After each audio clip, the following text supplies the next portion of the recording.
Hi, everybody. Hello. Hello. Voices. Voices. there. I didn't Sounds, usually start words, today. voices.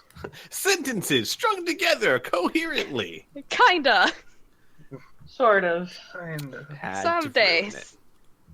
Sunday. But Wednesday. Monster Truck Rally. Oh shit! I need to change the title. One No, this is second. rules. Yeah. I mean, if you want it to be accurate, then sure. Jeez. Yeah. Sakes. Accuracy? What are we, rule? No. Yeah, so Why are we attempting to be professional?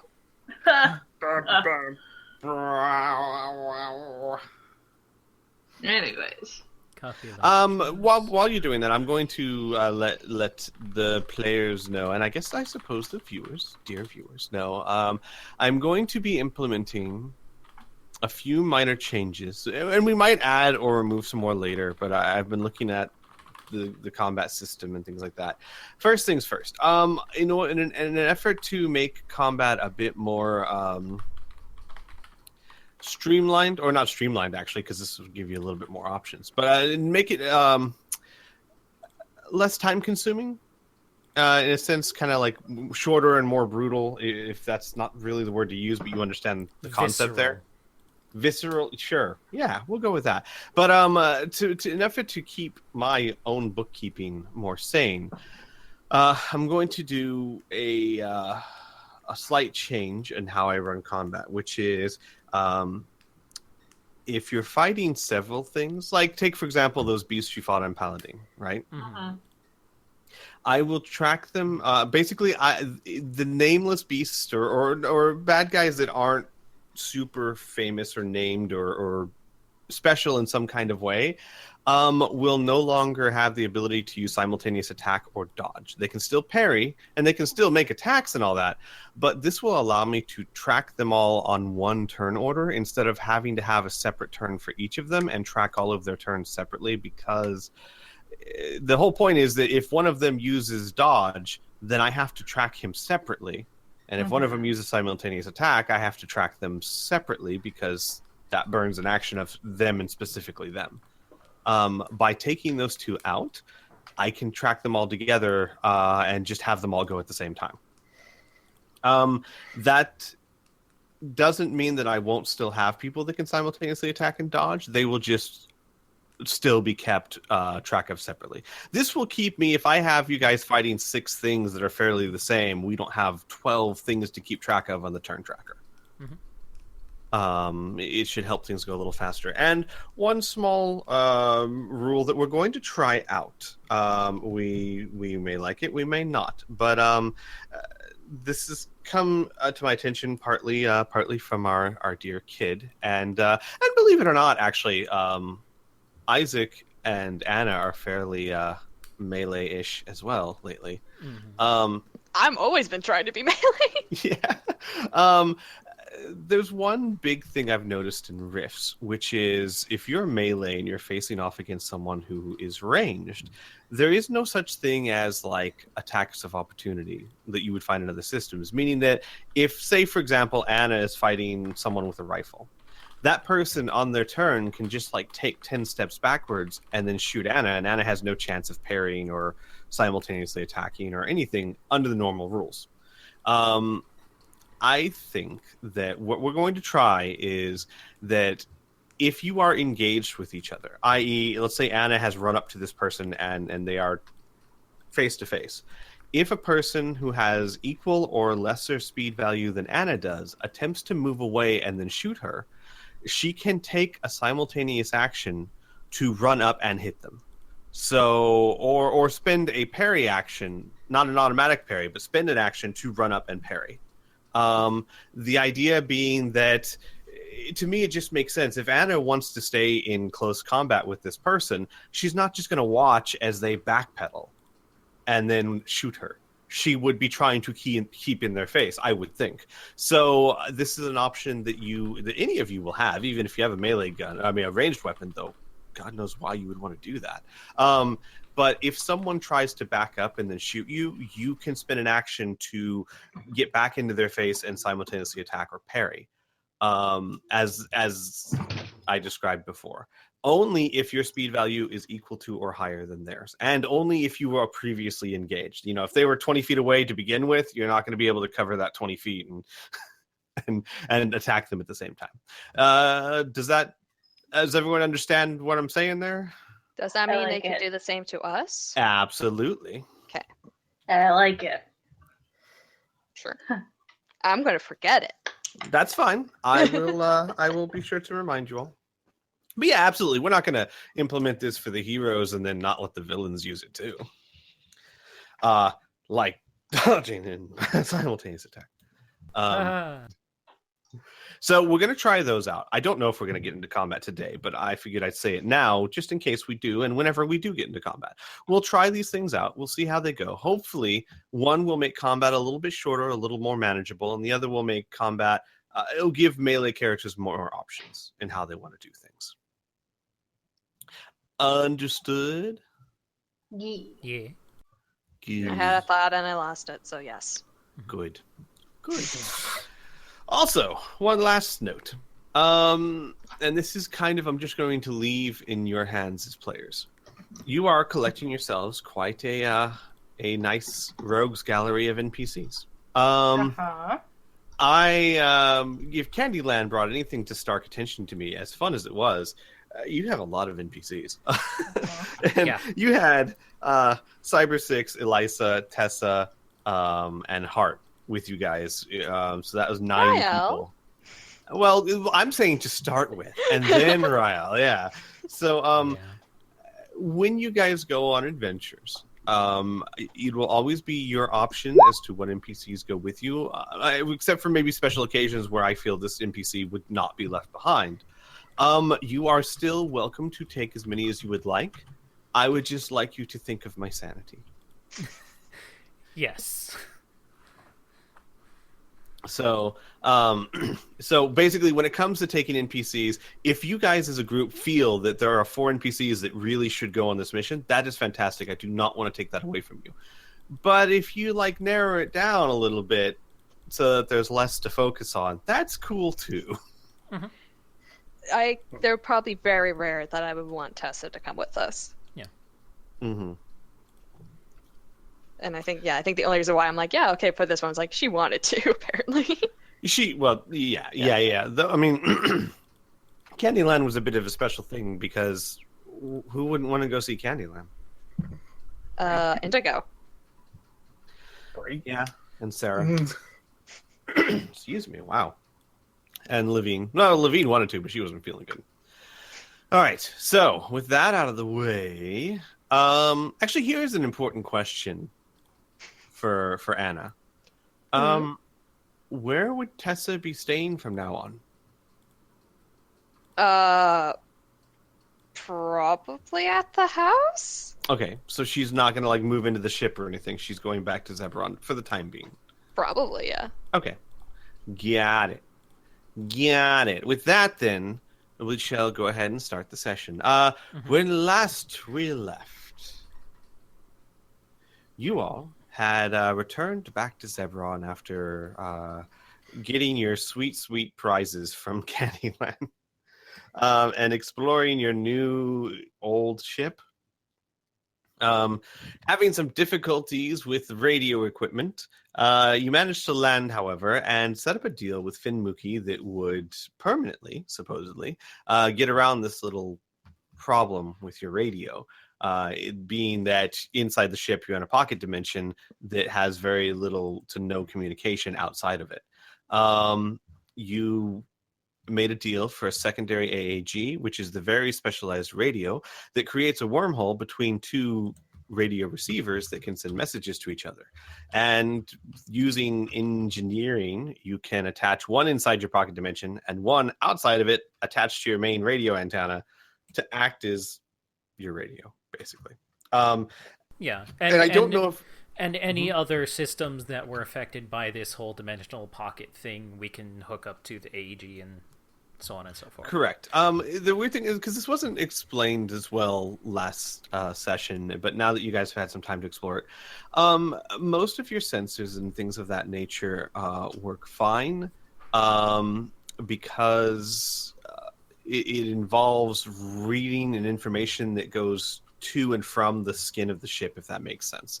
So your weapons, your instrument panels, your flight information, your sensors, as in data that's coming in from the outside world, all of that can get to you. It was, as far as you can tell, it was mostly sending signals out, as in radio waves. That was the issue. The AAG should permanently fix that, and once it's installed, it should fix the problem permanently enough to where you can use it as normal. Mm-hmm. And there were comments and such about, why didn't we employ heart? Why can't we just make a hole in the ship and so on and so forth to fix that? Yeah. As far as making a hole in the ship, we were warned that any kind of hull breach, which making a hole in the ship is a hull breach, would be catastrophic. You actually don't know what'll happen. That's what it was saying. It's like no one has any clue what will happen if that happens. Yeah. It would probably be a bad idea, though. It could be crazy. It could not. No one's been in this situation. Like, literally, you are in unexplored territory right now. Yeah. No one's ever had something like this that you are aware of. So who knows what would happen? I think it's safe to say it's fine that we're kind of playing it safe. Yeah. Right? Okay. So, you made a deal with Finmuki for a secondary AAG, and the deal was that when you go to perform this heist that you were thinking about performing anyway, that you're going to try and find information on who has hired the company. Give me 1 second, everyone, as I pull up something here, because I want to have accurate information on my recaps. At the D&M Mining Corporation, who has hired the D&M Mining Corporation, which is really just a front for a mercenary unit, to attack and harass the Zebron black market. And in return for figuring that out, you will get an AAG. The AAG will still take a couple of days to procure and install. At which time, when we last left the session, you guys were trying to kind of figure out what steps you wanted to take next. Sarah had gotten everyone 2-day tickets to Flanders Paradise to celebrate her making it as a certified Corsair operator. And that's pretty much where we ended. So I'm going to kind of pick it up where you guys would like to pick it up. We're going to be kind of narrative here. We'll say that first things first. Is there anyone player-wise who would not want to go to Flanders for 2 days?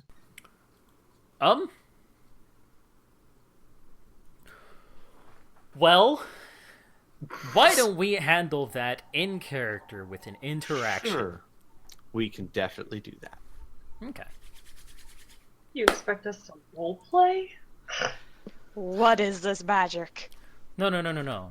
I have. No, we're just going to roll dice for the conversation. Oh fuck! I need dice.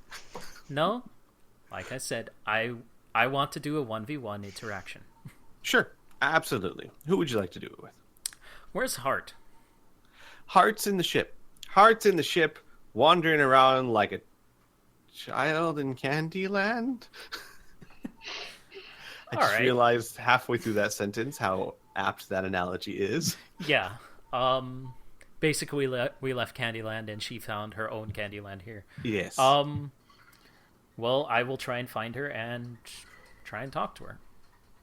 Wherever she is. All right. You'd probably find her in the engine room. Okay. Hey! You liking the new interior? This is amazing. Right? Everything's the same. The interfaces are different. That's the crazy part. This engine case, and she'll like tap the engine case. This is the same engine case that was on the Second Chance, but it is the same engine.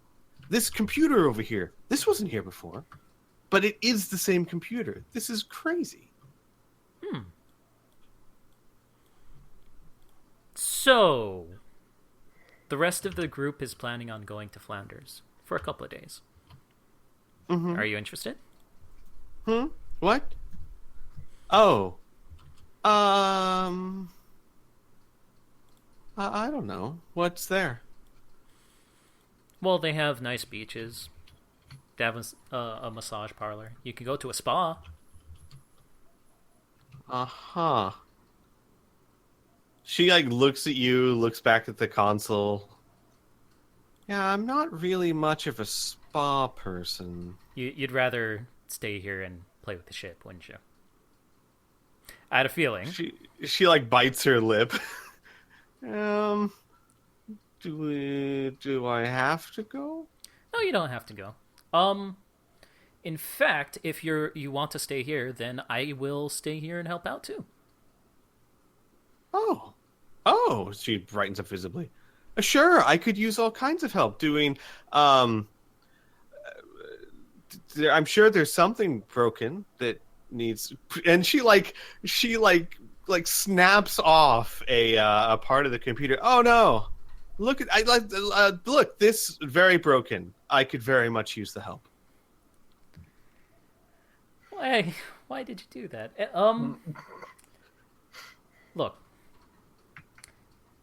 If you want to stay here, I'll stay here. I'm more interested in spending some time with you before you have to go back to filming and whatever. Oh. Like, when you say that, like, her face gets very red, and she was trying to put the piece back on. It just kind of falls to the floor.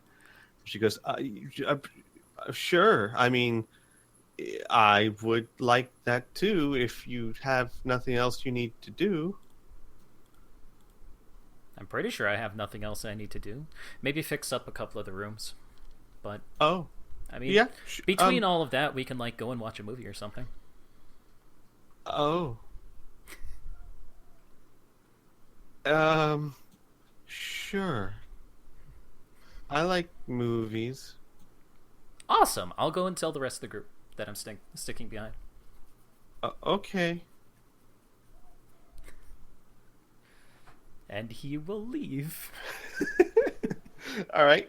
Hart's face is kind of like beet red as you leave. And then as you leave and as the door closes, you hear, stupid, why did I break? I need that. And the door shuts. All right. So that's my answer. Anyone else not going to Flanders Paradise for 2 days? I think I'm going. Okay. I plan on handling it a bit narratively, so it's for the players. I don't plan on there being a lot of time spent on Flanders Paradise, but it is a celebration, and you are all invited. So it's up to you as players if you go or not. So I think Lucas is going. And what about Anna and Kid? Mm-hmm. It's coming. Okay, all right. Does Kid know where she's going or where they're going? No.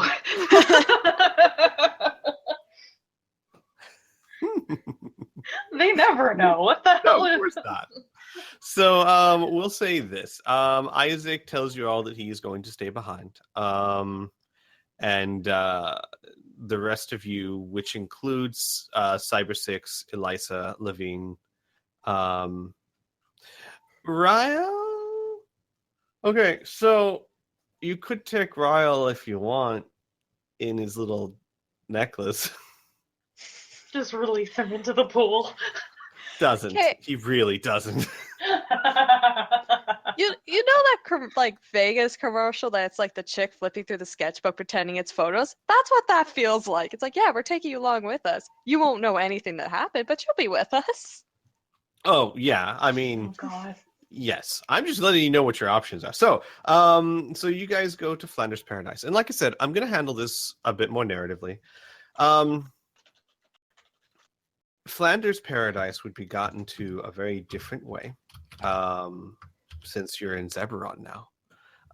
And quite honestly, Sarah is playing it kind of close to the vest how she even got tickets to Flanders Paradise, given that Flanders Paradise is the planet Flanders exists in your time period, but the resort does not. in your time period. But you guys get tickets chartered aboard a type of cruise ship that sets out from Zebron. And it's full of probably 2,000 passengers or so. Makes its way through the Eye of Zebron to Flanders Paradise. It's about a 6-hour journey, and then lands at Flanders Paradise, where the tourists can then spend 2 days. Once you get to the ship itself, the cruise ship itself is very nice, high end, lots of amenities and amenities. And you can tell that most of the people on this cruise ship are incredibly rich. So this isn't your Carnival Cruise Line. This is your whatever, insert fancy cruise line here, because I've only ever used Carnival. But this is not where, you know, middle class moms and dads take their kids. This is where the elite go. You get to Flanders Paradise. You are given rooms that are very similar to your old the rooms you had previously. I am trying to find these, but I don't know if I don't have that map labeled, which means that I don't know if I can find it. In any case, Flanders Paradise is a beach resort full of sunshine and light and a very tropical Caribbean-esque. Oh, here we go. Let me move you guys over there. Very Caribbean-esque type of planet. Yeah. I forget why those are there, but all right. I remember. Oh God, I remember. There we I go. was Tell scrolled that down, so space that's the first painting. thing I saw. So, you guys spend 2 days at Flanders Paradise in the same kind of rooms with the that are underneath the ocean, that have that very aquatic view, and it's basically just 2 very relaxing days you can spend at the pool or on the beach, or exploring. There's islands and caves off in the distance. Everyone is there with the exception of Hart and Isaac. Even Indigo and Cyber 6 came along. So here's what I am going to say. Are there any interactions or any things that you, the players, would like to do during this time specifically? I know I was asked out of character, Laura. Did you want to? Yes. Yes. Okay. I mean, Kid, if anyone felt like taking Kid to the casinos, they would want to learn how to play cards. And I was kind of hoping that Lucas could teach Kid how to count cards. Yes. Real quick. I am sorry. I am so scatterbrained trying to prepare for the session. No, it's right. I completely forgot to mention. Our dear friend Inferno has gotten very, very busy lately, and things are have been kind of piling up on him. So he is taking a small hiatus for now. For the next month or so, perhaps longer. We're not quite sure. He's stepping away from the game for a bit so that he can have more time to do everything that he needs to do as of late. So, and plus he still needs to GM Riffs on Sunday. So for the next month at least or so, we'll keep everyone updated. He's going to be stepping away on a hiatus. So Xavier is there, but he's kind of in the background. Basically, once you guys get to Flanders, Xavier just takes off and spends 2 days relaxing on a beach. Probably where says something like, nothing happens to him. yeah, probably says something like, I'm going to the spa, go away. Yeah, pretty much. He actually gets to have a 2-day vacation where nothing really bad. It's a normal vacation for once in his life. But everyone else. So Kid wants to go learn how to count cards. Like, that's not the initial, like, purpose of the venture, but that's what it ends up becoming. Because they find out that money is involved, and apparently that's how you get things that you want. Well, you are learning. Mhm. That is true. Okay, would Lucas be willing to teach her? Yes, absolutely. Yay. Okay. Lucas, Hmm. you find, whether surprising or not, you find that Kid picks it up incredibly quickly. And even kind of starts doing advanced techniques that you hadn't gotten to yet when it comes to counting cards and things of that nature. Lucas, is there an actual skill for counting cards, or is there just more of like a card sharp It's on your card character sharp, sheet? yeah. On your Yeah. character sheet, okay. Elora, are you planning on Kid having one of those? Yes, please. Yes. So by the time that the 2 days have passed, while Kid is not as good at it as Lucas is, Kid has learned the skill card sharp. Yay. Yeah. How much money do they win? Well, tell you what, roll me a D100 and choose high or low, please. Oh boy. Oh boy. Um.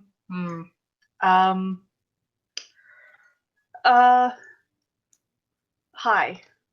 Okay. Oh. Aw. So, you do manage to win several hundred credits, which not clicks, remember, credits, since you're back in the center's timeline. However, you get a little too zealous, and perhaps you disregarded Lucas's advice of when you're doing such things, you have to pace yourself and not do it too quickly or too often. Kid, you are very quickly approached by the security of the casino and asked to leave. Oh, damn it. Because you picked it up really, really fast, but what you didn't pick up quite as fast is how to do it subtly.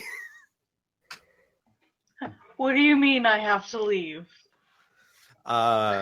Sorry, we don't allow card counting here at the casino, so I'm sure there are plenty of other fine excursions you can partake in during your stay here, but you must leave the casino. You just don't like that I'm winning. Yes, exactly. We don't like that you are counting cards to win. Just because I'm smarter than you doesn't mean you can kick me out. No, but because it's private property and we set the policies, and our policy includes not counting cards, we absolutely can ask you to leave the premises.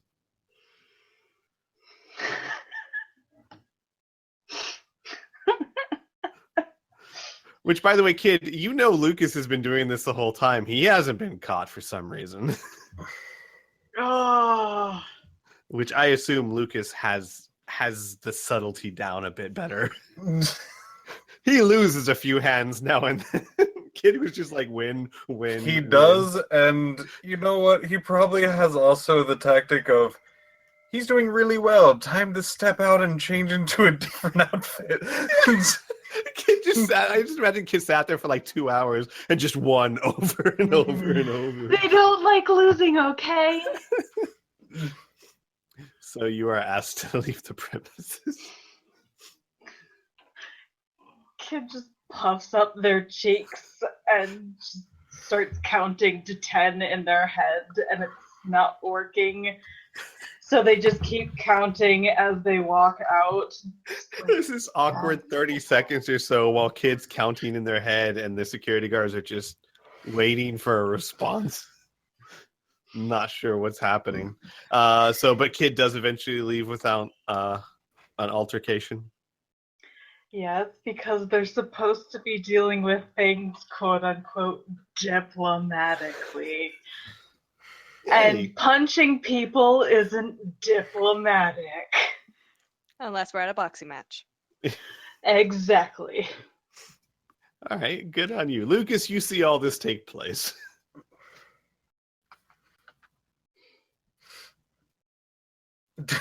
He's coming back in a new disguise, just like, oh, Guess it's time to go. I mean, All right. hey, my arthritis. You came in the old fisherman's outfit. All right. Anna, what are you doing during this time? Mm. Not getting into trouble?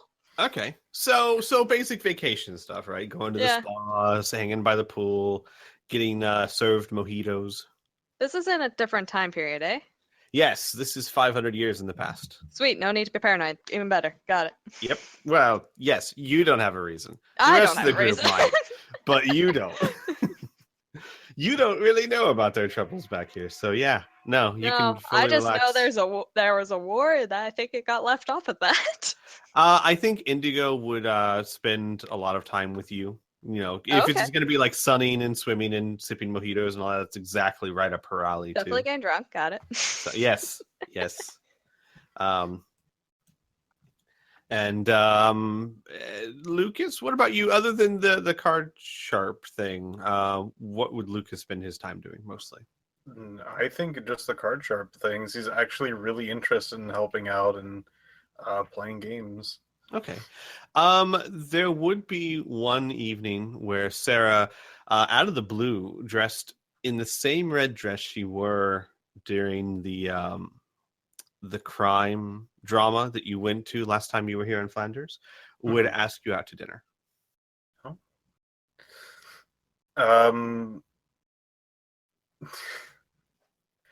Lucas would humbly accept.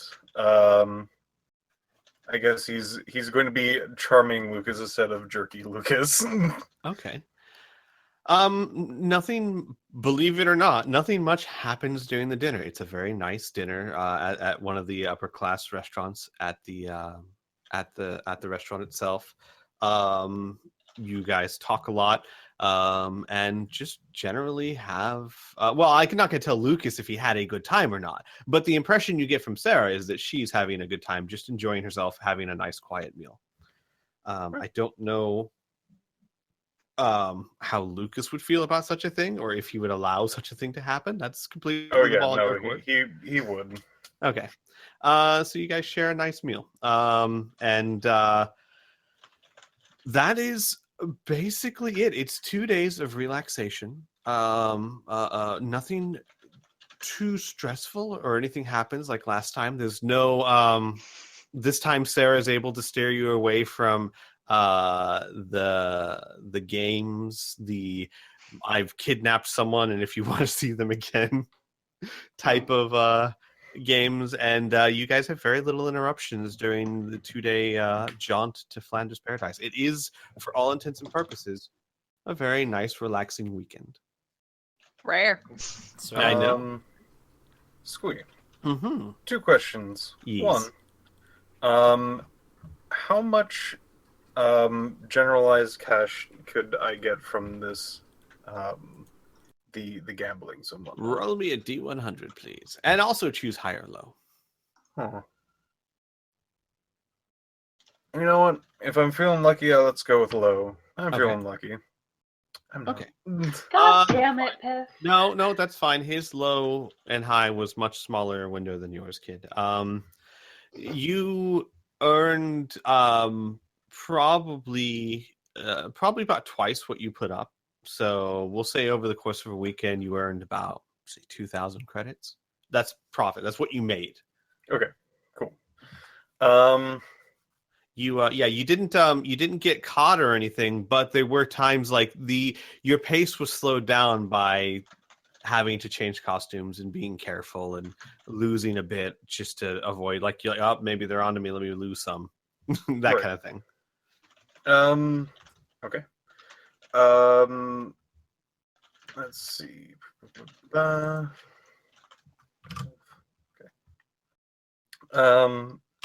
Lucas would also like to purchase an item. Okay. Lucas would like to go into maybe a gift shop, maybe a normal shop, whatever they have around the casino, and try to pick out a very nice deck of cards. One that might have like a nice like gold foil like rim to it. Sure. Are you looking for like something that has like Flanders Paradise logos, or just a nice plain deck of cards? A deck of cards without logos on it would be great. All right, that's a little harder to find. You find like literally over 60 different types of decks of cards with Flanders Paradise logos on it, but you do happen to find a few that are the more traditional symbols on the back of the cards, and you have one in particular that the back is a very nice quality. First, it's very nice quality plastic. So it's not cardstock. It's a very nice flexible plastic that is flexible but doesn't get bent the same way paper does. And it is black with gold. So the base card is black, but all of the numbers and pictures and symbols are like slightly upraised golden engraving. Cool. And pricing on that. Okay. Pricing on that would probably be right around 200 credits. Okay. Lucas would pay that and would have his deck. Cool. Okay. All right. So you have that deck. Kid's gonna go swimming for the most part. Isaac, I'll get to you in a moment. Cool. But other than that, is there anything else anyone would want to note that they are doing during that weekend?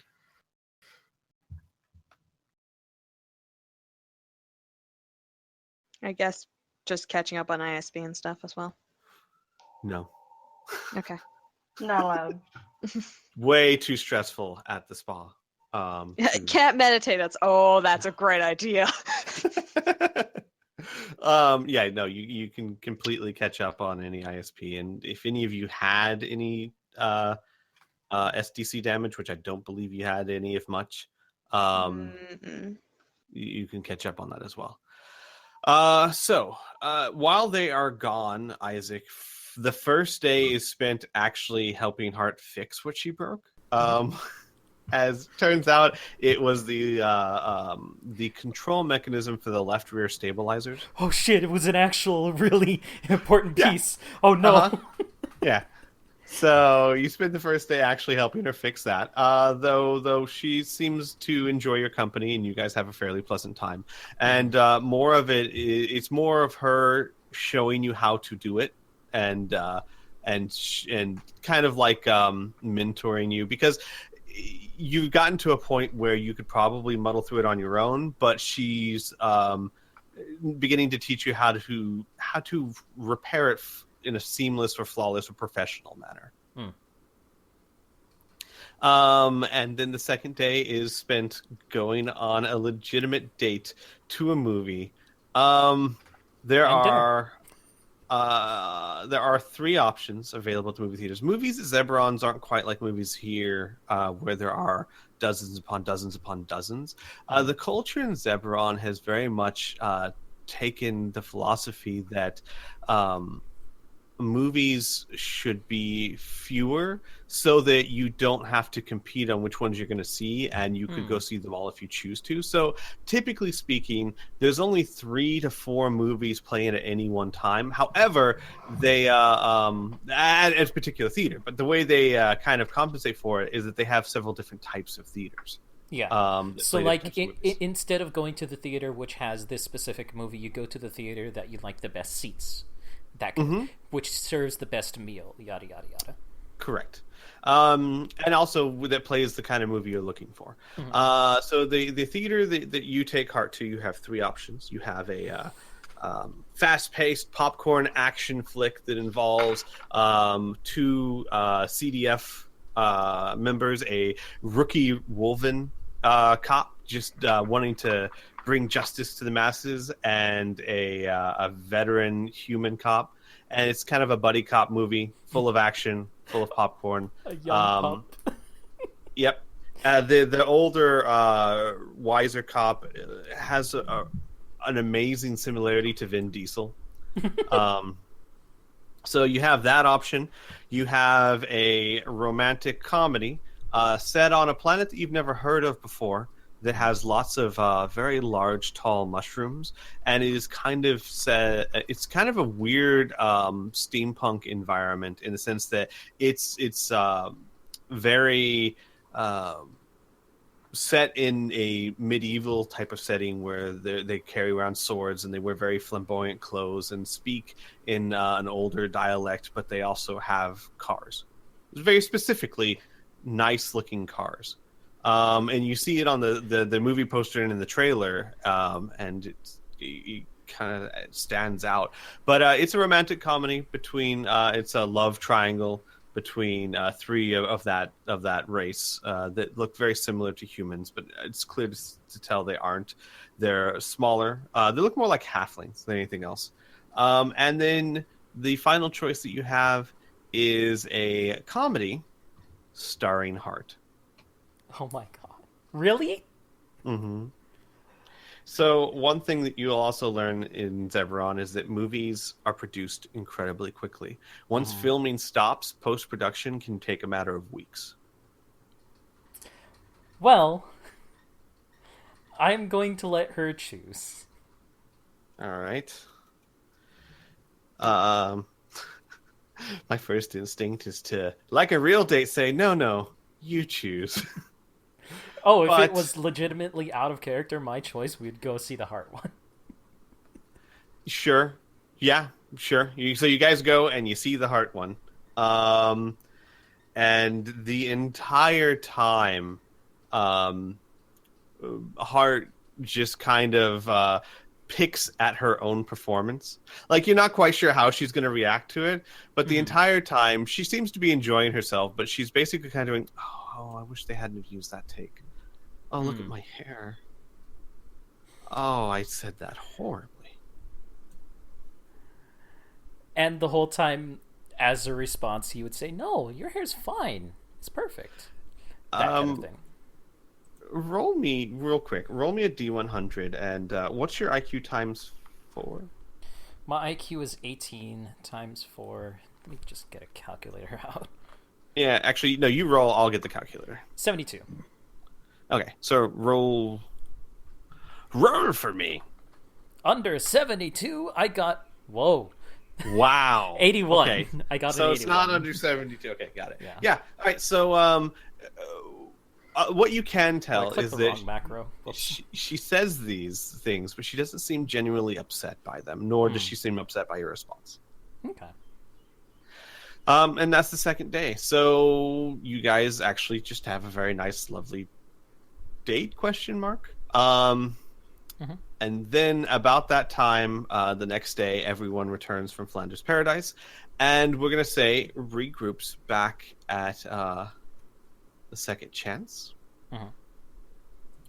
And let me move you guys back over there. Holy cow. I now have to find where that is. Give me a second here. I cannot find your ship.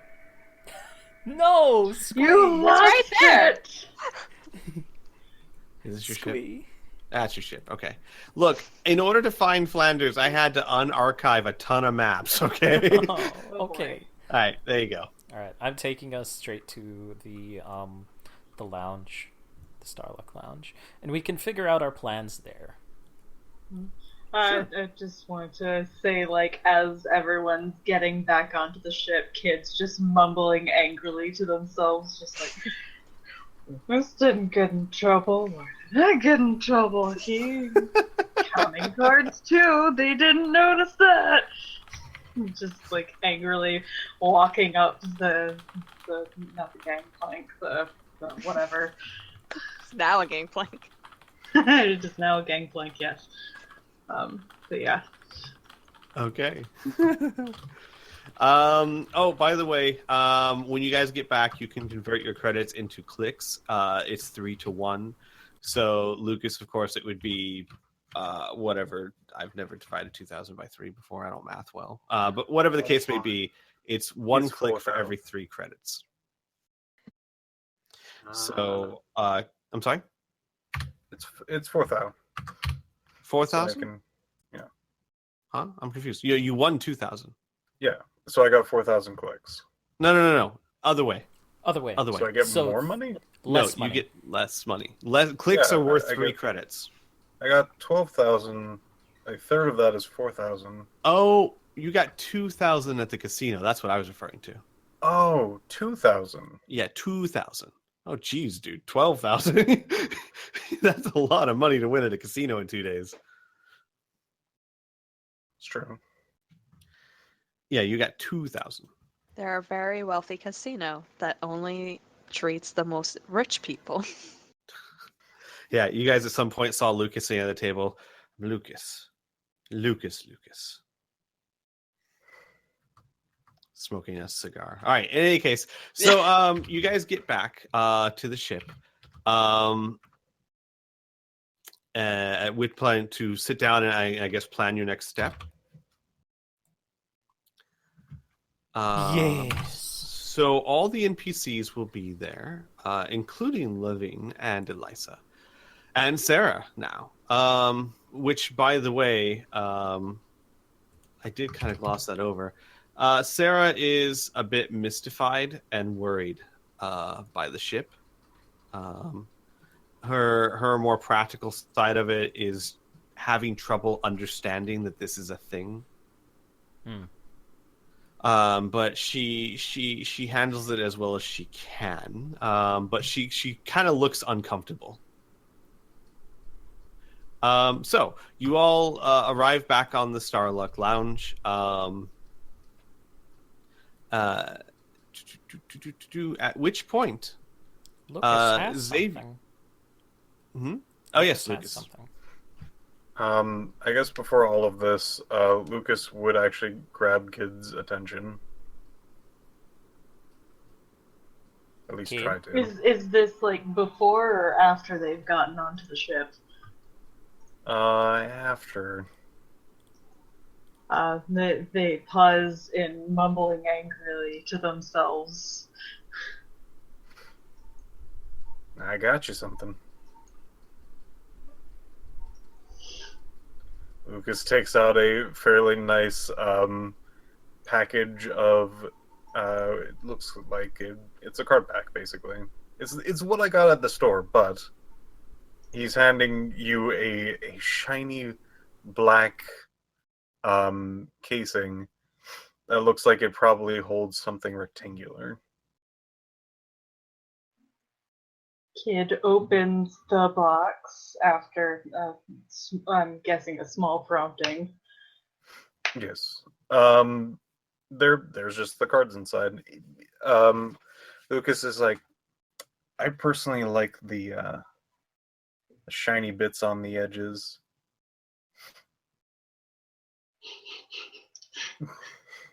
Kid's kind of frumpy demeanor immediately perks up, and you're not quite sure if they're smiling, but it kind of looks like they are.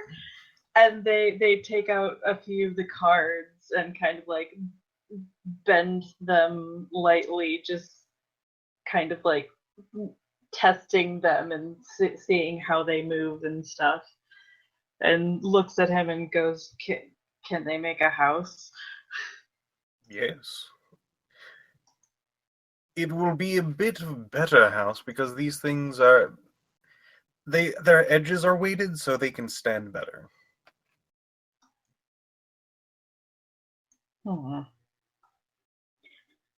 And they kind of nod and start like going towards their room, and then they pause and then they turn and go, "Thanks," and then they run off. Lucas smiles to himself, spins around, and goes to, I don't know, wherever everyone else is going. That would be the Starluck Lounge. The new one. But the old one. So you all arrive there. Sarah, I will note, after you got back, but before you all gathered here, she stopped by the Corsair Academy to do some research. I'd assume during the 2 days you guys kind of filled her in. Is that safe to say? Yeah. Good. I mean, it would make sense. Okay. Then she went to do some as much research as she could, mostly on the D&M Mining Corporation, conglomerate. So when you guys meet to plan, and we'll just say that we'll pick this up. You guys are in the Starlock Lounge. All of you have gathered together to decide on your next step. The AAG, by the way, excuse me, has been acquired. Has not been installed yet, but Hart assures you she can do so within a few hours. Okay. Sounds good. So, go ahead. No, what were you gonna say?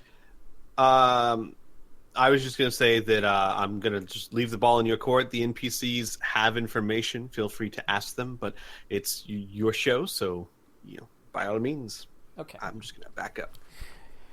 At the point we are right now, I do believe that we want to just get this whole ordeal over with the Golden Orb. In order to do that, we have to do two things. Or we want to do two things. One of which is to obtain the orb. To obtain the orb, we have to go through the Mining Corporation, which is a front for a mercenary group who is targeting the black market and try and steal it from their home base. I'm not entirely sure how to do that, but we have several options with that. We could also go with our alternative plan, because we don't specifically plan on giving the real golden orb to Thraxis back in the past, because in the future he's a douche. And in order to do that, we need to find somebody who is very powerful at enchanting the fake golden orb with a powerful enchantment. Hopefully one to rival, but not necessarily the same one as the main golden orb. We do have an idea of who we could get, and that is Cathor.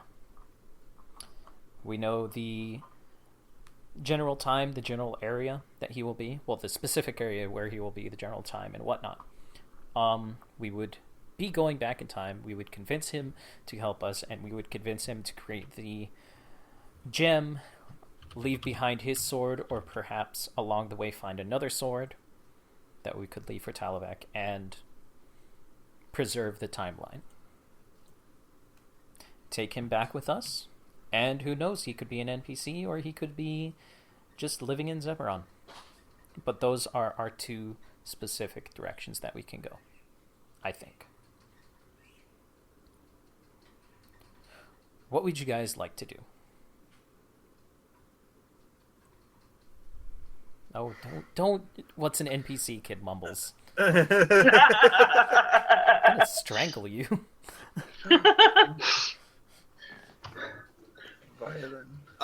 One of the NPCs. No, Sarah says, I pulled as much information on the D&M mining conglomerate as I could. If you're planning on breaking in there, of course I don't know what your plans are. I concentrated on trying to determine what kind of security systems they had in place, procedures, things of that nature. Since you already have blueprints, that's great. If I could find perhaps their security procedures, even better. Unfortunately, what I was able to find out was that their security, whatever it is state-of-the-art, very high-tech, and incredibly expensive. And I know this because while I could not find much information on their security measures themselves, I was able to find the company that installed it and put it in place for them, which is a company called Prester Security.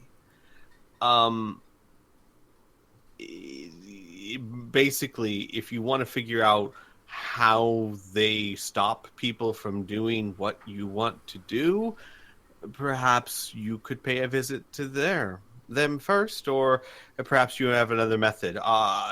So I don't have much to report other than whatever security they have. They're very tight-lipped about it, and it's very good.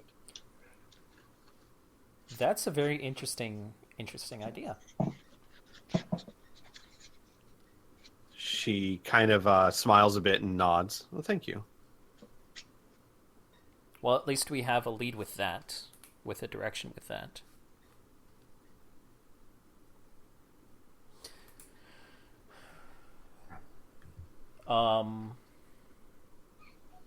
What would you guys like to do?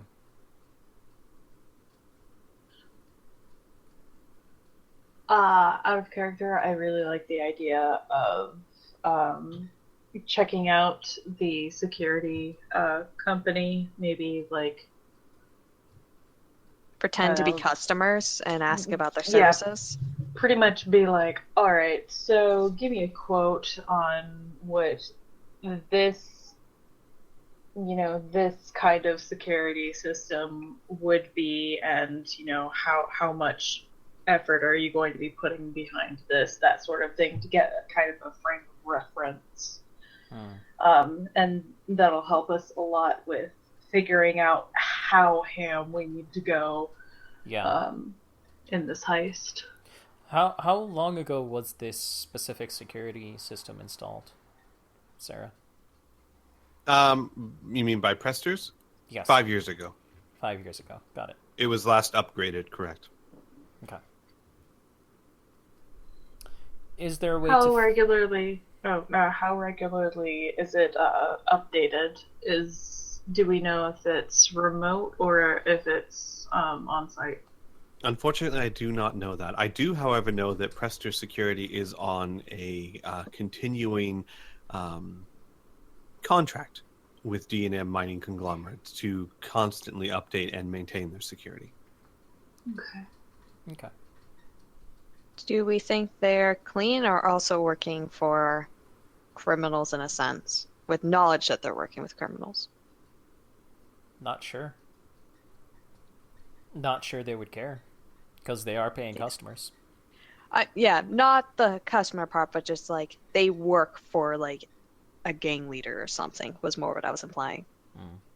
Instead of just serving to customers. That's different. Yeah. Yeah, Sarah would 'Cause- shrug and say, I found nothing that would suggest it, but you have a point. I mean, how much do you know about your employers? Yeah. I wonder what information we could glean about actually installing these security systems and whatnot.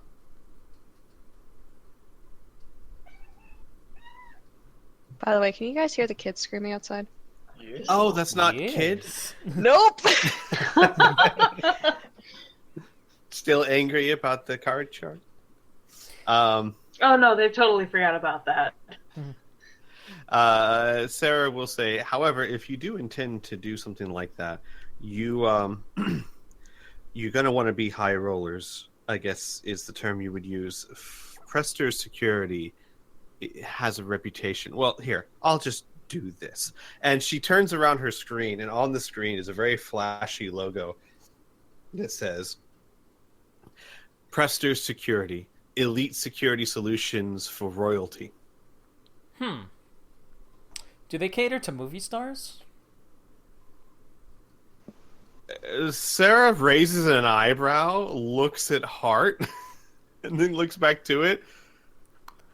What do you know? Yeah, I 'Cause- guess they do. Because we could possibly go and look and talk about perhaps upgrading her her suite. The one that she's being supplied. Look into a security package for that. Only thing I'm worried about using that specific location is more they might give us a different security system than they would use on a mansion. True. I mean, we you can could- always you can always say that she's looking for something bigger. Yeah. yeah, we could. Yeah, that's kind of what I'm implying. Yeah, we could do that. But we have an inn. Mm-hmm. That works. Do you guys want to go ahead with this? Because this seems like a really interesting direction. Maybe with at the least Anna go with her because they probably won't go into great details of the system, but she might be able to read between the lines Yeah, a bit more. I would like to go as well.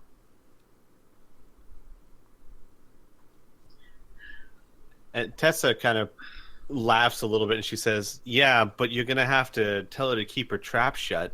What kind of actress is going to know more about machines than the people that sell it to them?" Well, she was also made famous because of the fact that she hacked Zebron. Tessa laughs again. She was made famous because she's cute and bubbly, which Hart sticks her tongue out at Tessa. Yeah, well, that's My true, point too. is, if you have her go in there and start gushing about security systems, no one's going to buy that she's a diva. She doesn't have to be a diva. She can just want the best security system. Hart looks to Kid like the most grateful look you've ever seen. Kid's not paying attention. And then she says, though, I think as much as she's being an ass about it, Tessa has a point. Isaac, I've been trying to downplay my technical skill because of all the exposure it got me when I hacked into the computers. I thought that if people thought that I really was that talented, it might draw too much attention to us. So I've kind of been building this narrative that, she kind of like pauses a little bit and kind of like shuffles her feet and she says, so I've been building this narrative that I don't really have the conscious ability to do this, that it's some sort of a natural savant ability of mine that I don't fully understand. And that's actually drawn in quite a crowd. Okay, So keep up the act. You're an Yeah. actress now. you are. Right. And you were Okay. pretty good in that movie. I can do that. Sure. I really hate it, though. Why? Because I know how to do this. It's like convincing the world that you don't really know how to shoot guns, Isaac. But I can do it. Alright, shit, you got a point. I mean, honestly, all you really need to do is get us through the door. And She goes, tell you Maybe- what, I'm an actress. How about I just play the part of a bratty actress, and you, and she'll point to like Anna and Isaac, can be my worried security officers trying to keep me safe. sounds fantastic to me. What about you, Anna? Oh, that just made me realize I might have to act as well. Okay. Yep. Put Hey, you on do your too. acting boots. Doo-doo-doo. Hart jumps up and down. Oh, this is going to be fun. Yeah. Kid hunkers down on their seat and just kind of, I don't want to go anyways. All right. Well, I mean- Piph, how does Lucas feel about all this so far? Verklept.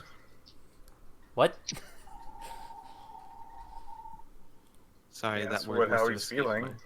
must have escaped my vocabulary. I'm not sure what that word means. I don't understand Hebrew. That sounds kind of Hebrew, doesn't it? It is a Hebrew word, so yes. I don't know. I've heard the word. I just don't know what it Verklempt. means. Is that A Yiddish word that slightly describes clammy? a person who's too emotional to speak. Okay. An example is verklempt is a bride unable to give a speech at her wedding because she's overcome by love and joy. So Lucas is so overcome by the idea of sneaking into a security company that he just can't bring himself to speak.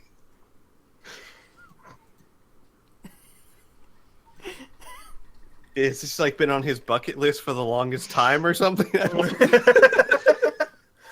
This Look, feeling. if you want the inner workings of Lucas, you're gonna have to pay real money to me. That's what the hashtag's for. Mind Oh, God. Okay, so just for my clarification, you're serious here. Lucas is like too emotional for words at the moment.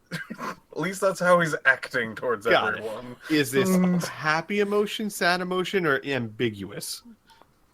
He's trying to keep it as confusing as possible. I expect On nothing less. purpose. I feel like this is kind of not all in character too.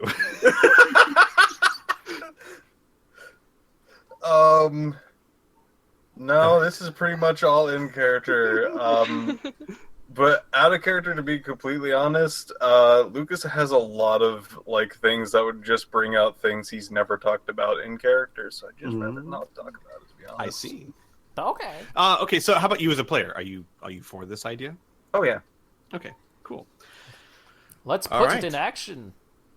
So, right now, so it looks like Anna, Isaac, Hart, Kid, and Lucas. Do you want to come? Lucas was definitely thinking about crashing the party at some point. Okay. I mean, why wouldn't Kid want to pretend to be security muscle? She is the bodyguard. She is the bodyguard. Right. She's the bodyguard. Hart's the diva. Isaac and Anna are what? They fetch the latte. One of them's just Am the I toady. the butler? The disgruntled You know what? butler that's not paid enough. I could No, I know. actually, you know what? I'm gonna do that. I'm the butler. And Anna can be the Oh.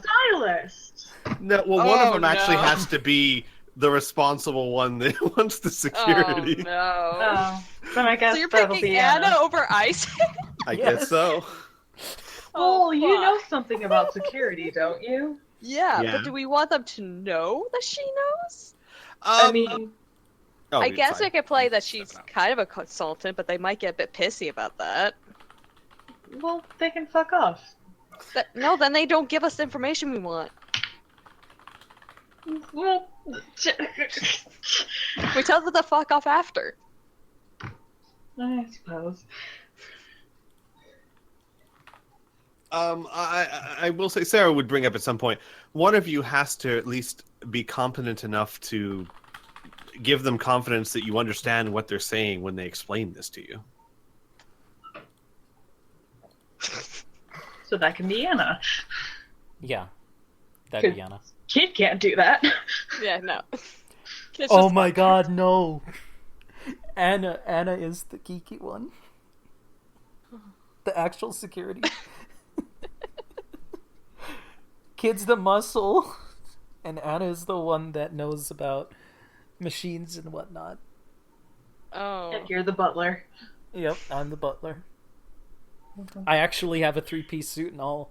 And a cane. Oh no. Oh, God. Okay. Oh. Yep. Oh man. If All right, you recall so- correctly- Wait. This Wait, was- Does this- that mean Kid and I need to go get outfits too? Because that'd be great. No. Um, That would We be can. actually really cute. I will say Hart wants everyone to have matching, not uniforms, but style. Sure. I'd be down Lucas does a like goes over to a part of the room and does like a overhear motion to Hart. Hart comes Oh. over. Hart is very bubbly right now. All right. What I was thinking Uh-huh. is that I'm going to be your magic consultant. Oh. So, that usually doesn't exist. So I'm actually sort of like a freelancer. So I don't really have the same uniform. Right. Planning on going in a nice wizard's robe. No, wait, right. With a beard? Lucas like stops for a second. No, fake beards are too hard to pull off. Oh. I see. But wait, magic consultants don't exist? Why?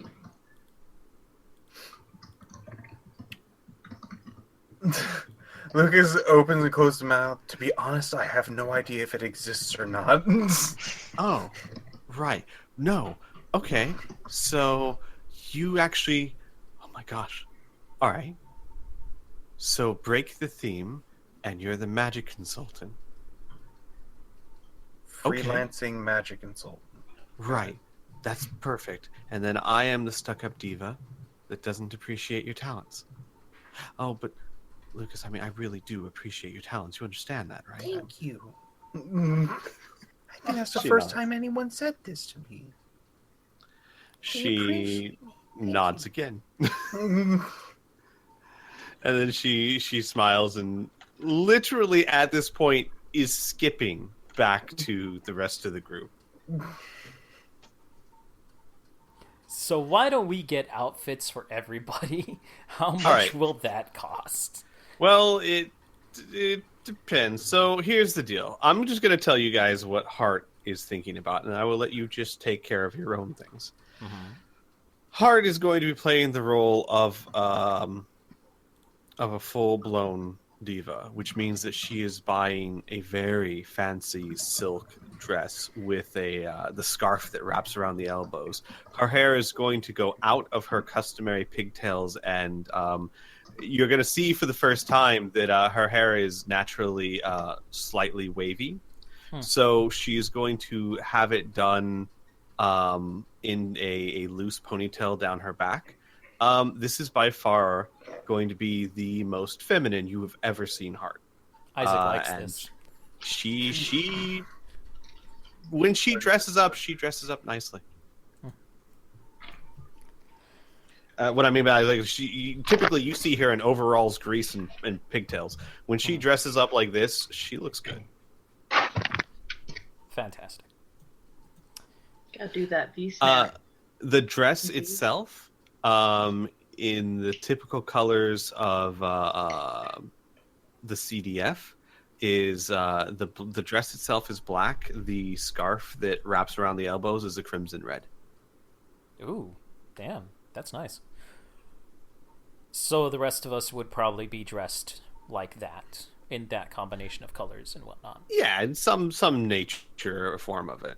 Okay, would 100,000 clicks be good enough? Oh God, yes, dude. That 100,000 clicks would be enough to buy a wardrobe. Okay. Typically speaking, $5,000 for an outfit would get you something very nice and designer. Okay. So how many people are going? There's Lucas Kidd, Isaac, Anna. Hart already got hers. Is anybody else going? No, Just the four of us, just right? you guys. So 20 grand. So the diva with her entourage. Yes. The diva with her entourage, indeed. So I'm gonna just go down the list. Kid, what's Kid wearing? I mean, I put my suggestion in the box, man. Leather jacket with spikes on the shoulder. Okay. Maybe Hart would, not. No, Hart would suggest she would love that. She would suggest it over a suit. Yes. So a suit jacket with spikes on the shoulders. So basically, like, it's the dress slacks, dress shoes, a nice, like, maybe black silk button down with a bright red spiky leather jacket. Yes. Perfect. All right. What about Anna? I'm throwing it in Discord. Like I said, I wanted an excuse to look up female suits. Oh, that's nice. That's very nice. So we can throw it in there if someone can throw it in there for the chat. Or for the I viewers, can't but... post links. I don't have just that give me a permission. second. Sure. It's basically it's a very nice looking pantsuit. I just put it on the stream. You can have the suit jacket and pants be black and the shirt be red, Yes. or let's do vice that. versa. Okay. All right. Actually, let's do the jacket black and the shirt, or the jacket red and the shirt black. Okay. And the pants. Pants black. Got it. Okay. It looks nice. Very nice. Very professional. And what about Isaac? Okay. Isaac's I kind of already put it in there, but Isaac is going to look very much like let me get it up for the stream. Here. With the chain and everything. With the chain and everything. And instead of white, it's going to be a red shirt. Wait a second. Which one? The one you posted before, or the one that just that was Mackenzie? That's just a side. That was okay, never Mackenzie. Mind. Yeah, okay. I was gonna say, wait a second. That does not look like a butler. No, that was okay, a house got it. that just me. I found Yes. that on the side thing, and I'm like, that would work. Else what time? Else time? Fuck, whatever. Got it. So you're going for the straight up butler suit with the coattails and the little golden chain in front. Absolutely. Okay. Cowboy hat or no cowboy hat? No cowboy hat. And that Got chain it. will actually be hooked up to his specialty gold and silver pocket watch. Okay. Lucas, Yeah. are you going to, for two things, are you going with them at the beginning, or are you planning on actually crashing the party? No, he's not gonna actually crash the party if he's actually part of the party. Okay. What will Lucas be wearing then? So this is a bit hard to describe, and this is going off of like brief visual stuff that I've been looking around. Sort of like this. I didn't know you were an evil magic consultant. So, give me a second. But the bottom part is like of kind of like a nice kind of old papery yellow with lots of like tiny like writings on it. That's cool. Like, Oh my god. The bottom part being like, you know how there's kind of this sort of jacket part, then there's like almost like a skirt part under that. Uh-huh. So the skirt part under that is probably going to all be like yellow and with writing, and it's probably going to be a different color, but yeah, that kind of design. Okay. Are you gonna have the hood up and everything? Yes. All right. Sarah will say this after you guys have bought your clothes. Sarah will say, all right, so I looked as much as I could into Prester security. They are very highly respected. They cater to very rich clientele, including movie stars, actual royalty, and large businesses. And, well, they have a reputation of, and she kind of hesitates, they like to deal with big money, which means that the better you show and convince them that you are big money, the more likely they are to deal with you.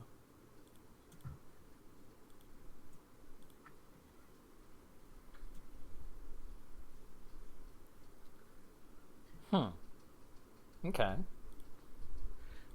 She says that they are here on Zebron. Actually, they have a branch here on Zebron, their main headquarters, believe it or not. And they are in District 3. And she'll show you a picture. It's a very large glass building that's probably a good 20 or 30 stories tall. Has Prester Security on the top as a logo. A bit reminiscent of modern contemporary skyscrapers in today's day and age. But slightly artistic. You know, like that one skyscraper that's not trying to be wacky crazy, but trying to make you look at it and go, oh, that's a neat design.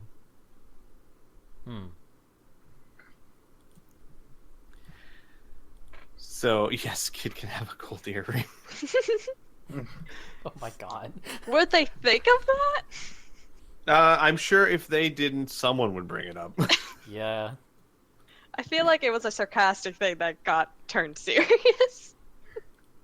They've got If a hole for it. They do? Okay. So, if anybody about clothes is put into this, Lucas has like 3 clothing skills, so he probably is just like, that design needs earring. Done. Sarah will also tell you that typically speaking, their consulting services are done by appointment, and their appointments have many week waiting period. However, she has seen on the internet that with a company like this, again, showing that you're a high roller makes all the difference in the world. And she said, basically, she'll tell you at some point, she says, if you don't want to wait weeks to get an actual consultant, I would say just walk in there like you own the place and demand one. And if you're rich enough, I mean, who doesn't want a rich client, right? Mm-hmm.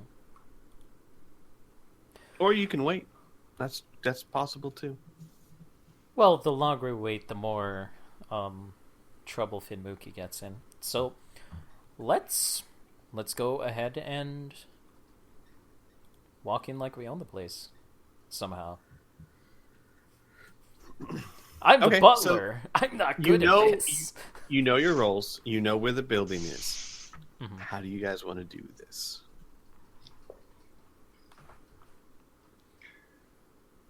Oh boy. All right, so first of all, we should probably figure out what exactly we want to ask. Yes. Yeah, That sounds like a good idea. Yeah. So are we saying she's going to upgrade to a mansion and she wants to think, and we're trying to figure out security for said mansion? Maybe in the process of going to get one just built from the ground up? That might actually sound more impressive. Mm-hmm. Yeah, because we're putting actual money into it. Are there any areas on Zeberon that are like actively like you can purchase land and like build something, or Not on Zeberon, no. Do they have an equivalent of like a place to go for like vacation and cottages? That is like Tons. no. Okay. Yeah. There's a galaxy here, so there are like hundreds upon hundreds of resort locations where you can purchase your own island. So whatnot. vacation home? Yeah. Ooh. I mean, you can do that. Ooh. Yeah, that's the thing. Because extra money for a second house that you're only going to use like twice a week. If Or you twice want- a week, twice in a year. If you want exclusivity, I should probably put this cat out. But if you want exclusivity, how about a planet that is literally embargoing and only allowing one ship in a week? How about we Explain. say that we are you talking about Cyrene? Yes.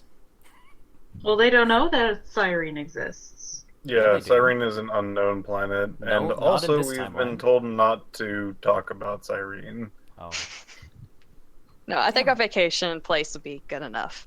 Okay. Yeah, just kind of do some general research of like, yeah, we're planning on purchasing some land on blah blah blah planet. Yeah, you guys do know that Thraxis has been doing everything he can to wipe Cyrene from the books so they're not disturbed. And he's a god, so somewhat effective. Only somewhat. His book wiping is amazing. It's seamless. I can't even tell if it stops being wiped and begins. Okay, sure. So it wouldn't take Sarah very long to find a nice little pleasure planet, which is commonly used by the stars because this planet is a garden planet, which means that it has Ooh. very nice quality weather. It's a perfect distance from the sun. It's a pleasant blue atmosphere. It hasn't been destroyed or contaminated by industry. And more specifically, its continents are mostly below water, which means that there aren't very large continents. There are just thousands upon thousands of archipelagos and small tropical islands, Ooh. which makes this a highly sought after planet for the rich and the famous. The planet itself is called, hang on. I'm going to actually get a name real quick because I tend to gravitate towards the same sounding names. Flanders Paradise. I was going to say like Sierra, and I was like, that's just Cyrene, but slightly different. And that's my food puppy. Sarika? And that would also be weird the for me planet's because. name is Takifa. No. Takifa. Okay, Takifa. something I can pronounce, please. How about Canadian land? Fuck off. Shikaisha. No, give me a second here. Casino names. That'll work. The name of the planet is...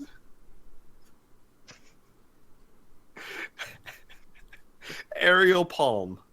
Got it. That Okay, works. so you're going to have to put that in your notes, like right now, if you can, And What?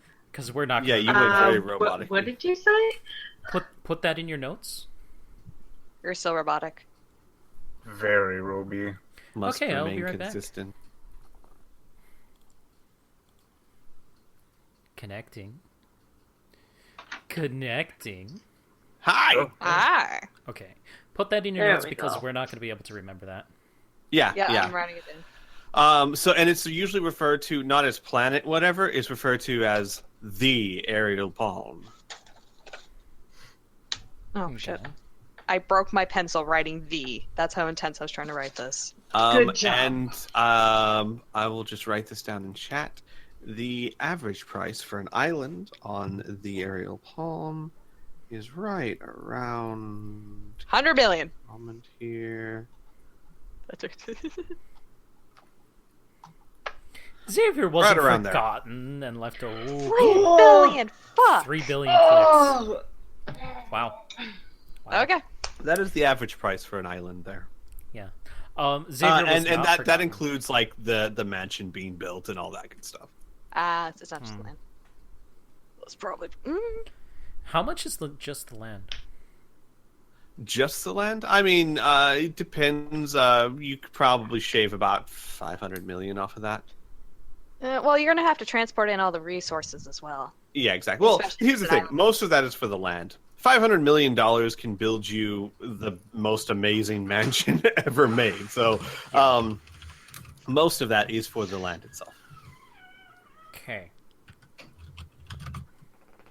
Then yeah, we go in with the idea of we're planning on building at this place. We have a plot that we have our eyes on, and we have an idea of what the house looks like. It will be X square feet, and it will be this big. We need a quote, and we need to have a rundown of how your company works. we could probably just give them like similar dimensions to the blueprints we have. True. Similar dimensions to the blueprints we have. Like That would not work. exactly, but Oh, just yeah. like Yeah, kind of the not- general outline of it. Yeah, not show them the blueprints, but like it's going to be 3 stories. Wow, Yeah. This This is looks just like the Google DNA Earth. mining conglomerate. Yeah, she I'm likes. a Oh big jeez, fan. what's that? Yeah. How much did Hart make when she was acting? Not anywhere near 3 billion clicks, I'll tell you that. They don't know that. Well, yeah, none of you have 15-minute ever... flame spending too much money. So, Xavier negotiated her deal.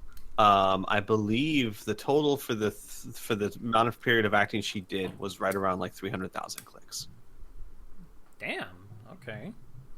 which is nowhere near what top of the line actors and actresses make. Yeah, but she's But new. she, despite her spike in popularity, she's still very new. Yeah. So,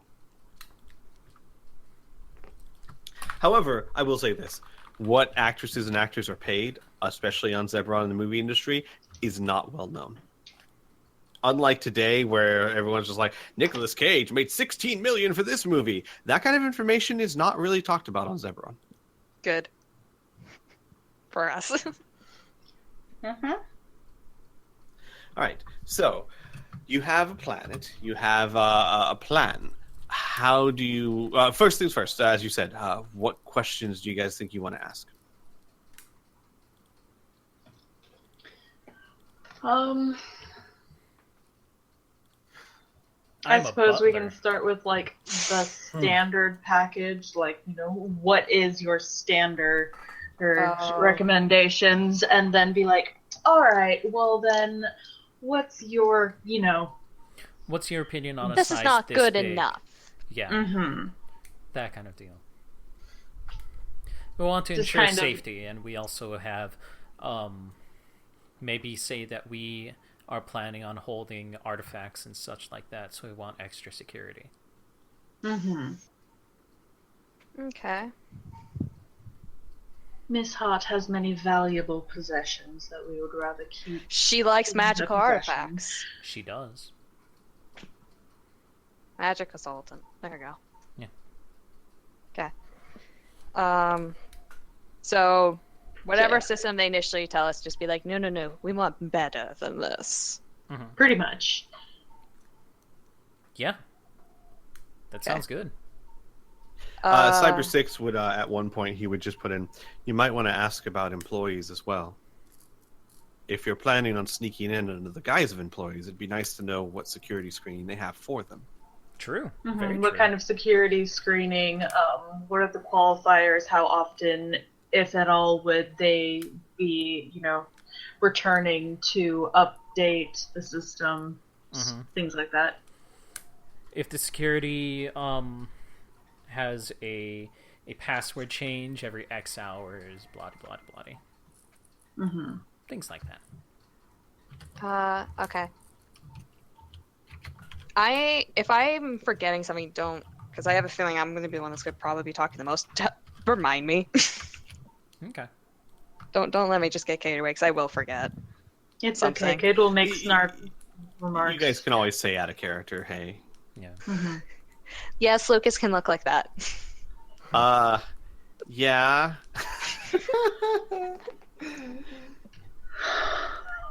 Oh, could rock this. Yes, you It's could. a little more Elvira and a little less cultist. I'm going with the cultist one. I'm just curious.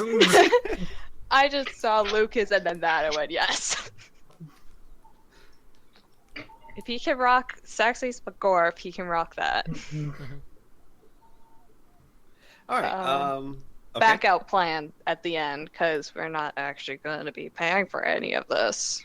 Do we just we don't necessarily have to agree right on the spot. We can be like, yes, you're very top of the line, but that doesn't necessarily mean that we're just going to jump at the first offer. Yeah, is there a We're challenger shopping company? around, essentially. Is there actually challengers, though? Sure, absolutely. Okay. There are other security firms that also cater to the rich, the famous, and the high tech. Absolutely. Okay, And perfect. there you go. We will say at the end that we're going to shop around, and we will let them know. Mm-hmm. We'll call you. Mm. I guess quick, general info on this. Lucas would even question, do they put magic in any of their security anythings? Do you want Might be an Lucas to idea. explicitly ask that? Yeah. Yeah. Okay. Because that would be a good idea. Okay. Well, I mean, Interrupt me when you think that works, then. should be general knowledge, right? Like, if they're just we do I high-tech see. and magic defenses. So you're asking if Sarah could look that up or something? Yeah. Yeah, if Sure, that's an absolutely. option. They have magic packages. However, it is a lesser subset of what they typically offer.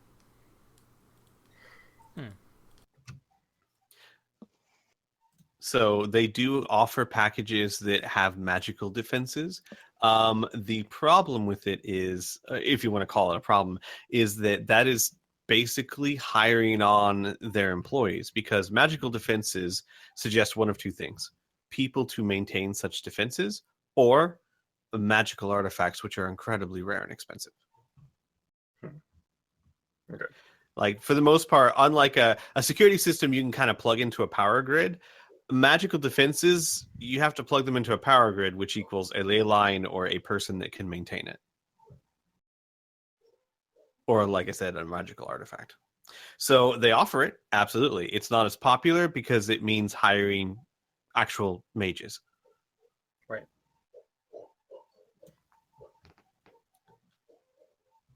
Okay. So you have an idea of what you want to do. How do you want to approach the building? How do you want to actually do this? Make contact, so to speak. Butler opens the door. Yes. I was, or let me rephrase it. Oh. Do you want to make a splash? Do you want to spend money making an impression? Do you want to just go and walk up to the front desk? What's are you guys thinking of anything along those lines? How would we spend money and make a splash? Did you guys brought the golden hover thing with you from Cyrene the first time, yes or no? We sold it. Oh. Yeah, the Never only mind. source of transportation you have is an amazing gummy worm. I mean, No, we could, but no. but why No. not? Okay. That's too much of a scene. Yeah, that's a huge fucking scene though. That That's will super bring out a exclusive. news broadcasters and be like, look what's in our street. Yeah. How about we hire an extremely expensive limo? Now I'm talking limo, like gold-plated limo. That kind of deal. I mean, sure, they definitely exist. You guys have been in some yourselves. Finn Mookie actually used one when she went back to when she got back to Palladium to Zebron because Fantastic. she refused to use the taxis. All right.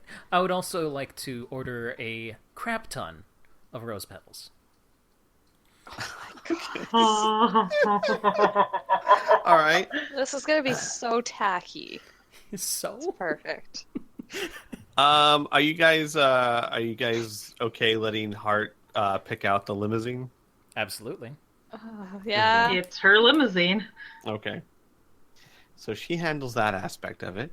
Isaac gets rose petals. Is there anything else? Are you guys good? You want to just move on, think or is I'm there good. anything else you can think of? Yeah, never mind. Okay. All right. Then we'll say this whole process takes about a day or so.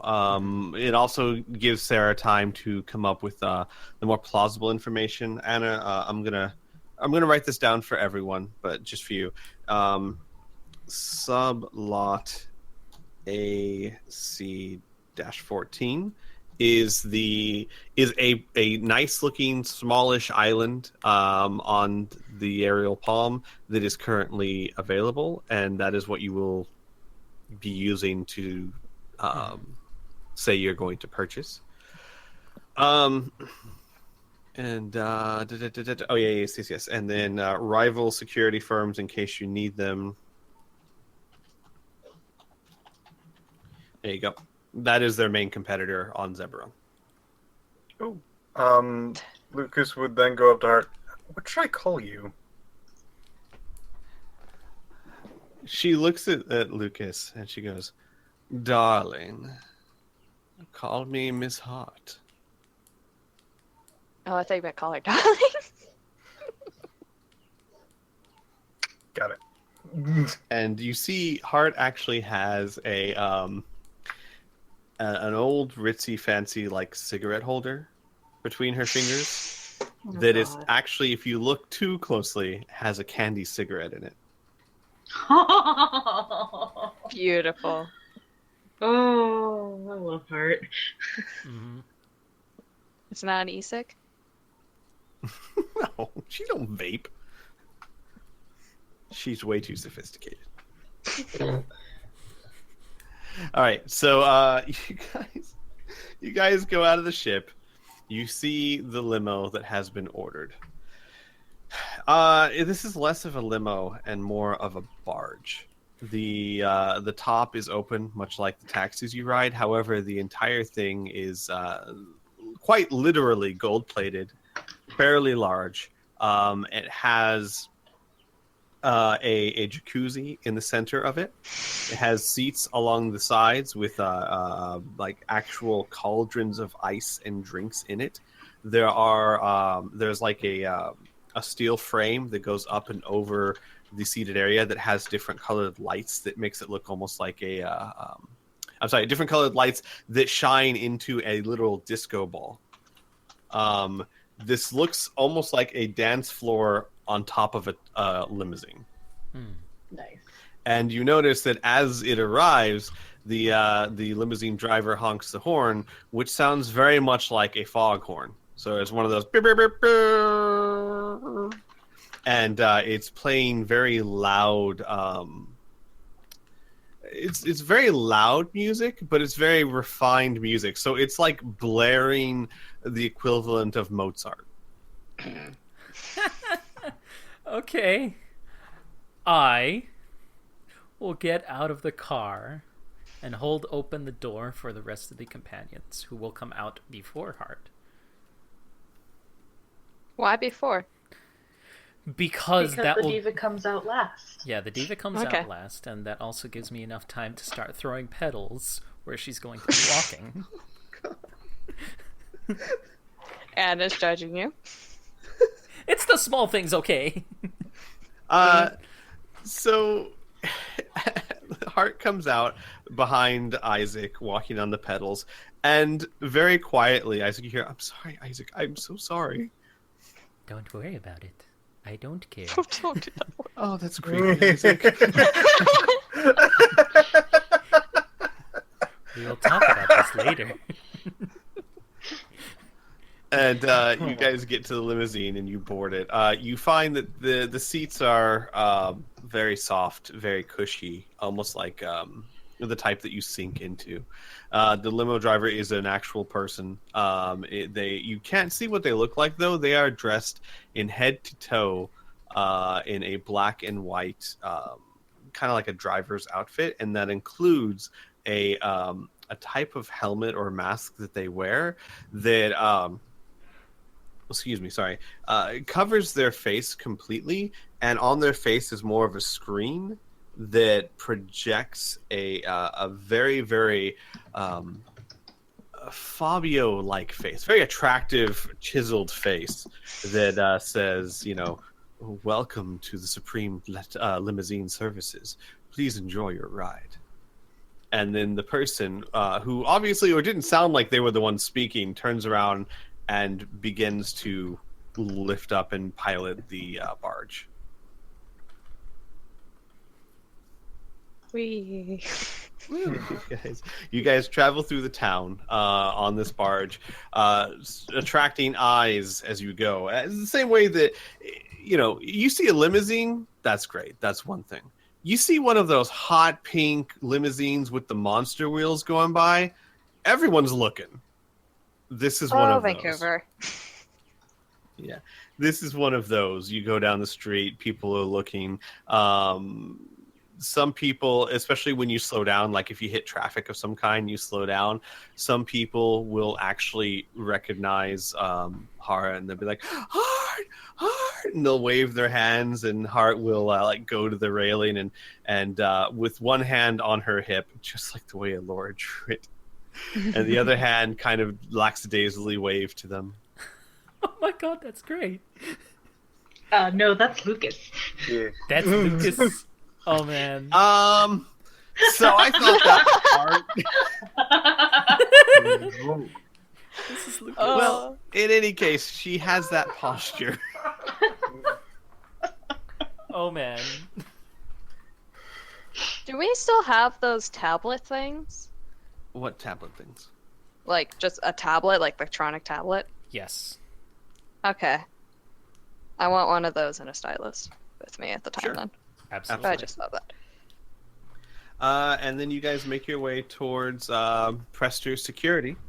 The limousine stops right out front, outside the front doors, and lowers to the ground.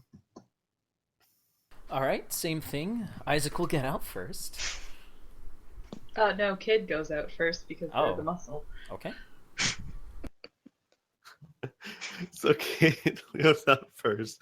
Then I assume Isaac and Anna laying down the rose petals. Anna ain't helping. Right. Yeah, it's just Isaac. Hart will follow on top of the rose petals. And what's Lucas doing?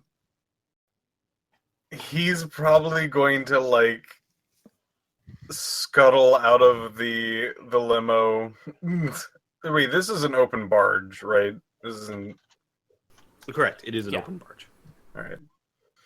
He will probably just follow like the rest of them are doing.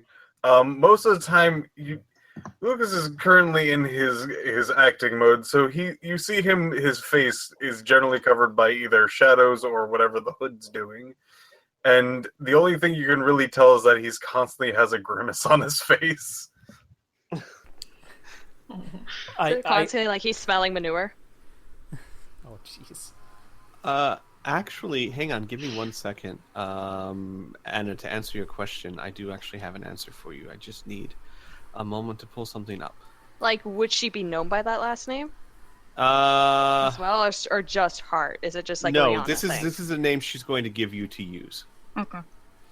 Okay, where? Okay, I should probably not talk through the water bottle.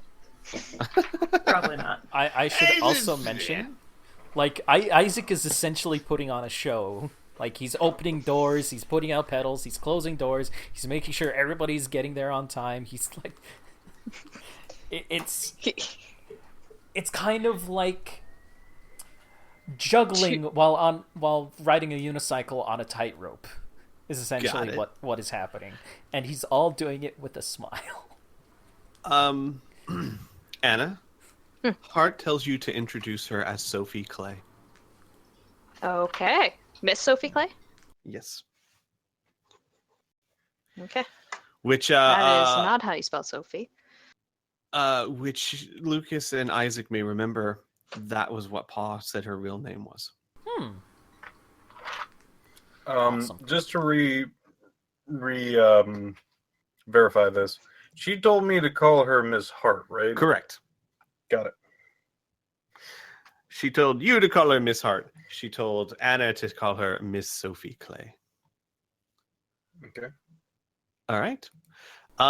She didn't actually tell anyone else what to call her because no one else asked. All right, so you guys go up to the front door. I assume like Kid opens the front door. Sweeps out the room. All right.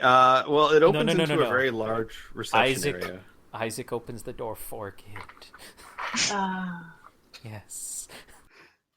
The second Kid goes in and starts sweeping the room. There's basically a very large reception area. It's very modern corporate.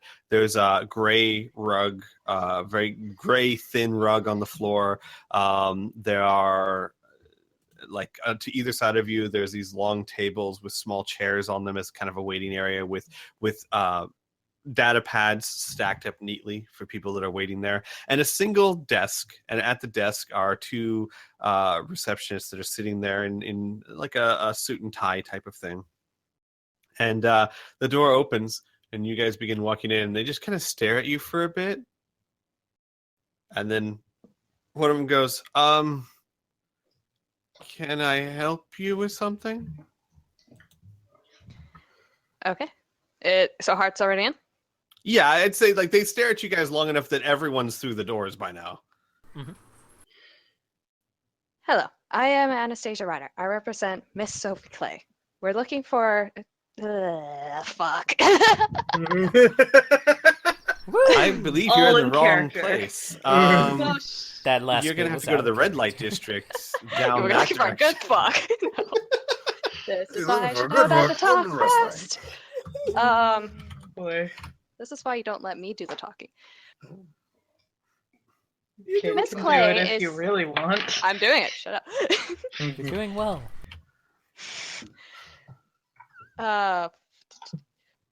Miss Clay is thinking about building a vacation home on the aerial palms, and we would, of course, need security to keep away all those adoring fans. And of course, we thought of you. Uh-huh. Welcome, Ms. Clay. And I didn't catch your name? Anastasia Ryder. Anastasia Ryder. Right. Do you have an appointment, Ms. Ryder? No, would that be necessary? Well, yes, actually, it's very necessary. We have many clients. And at which point, Hart goes up to you. You didn't tell me it'd be necessary. Is this, I cannot believe this is happening. Fix this. But we are already here, and we've heard such good things about your company. I see. The aerial palms, you said? Yes. Uh, Wait, I know her. That's Heart. Yes. Oh my gosh. I love her movie. Uh, it's great. I didn't know her name's Sophie Clay. Oh. Still, policy is, well, um, let me call a manager. Well, I suppose if you're too busy, we can always go to diversity security, I believe it was called. No. I don't sorry, just give me a moment. And then he like kind of goes on the desk and clicks a button. Yes, sir.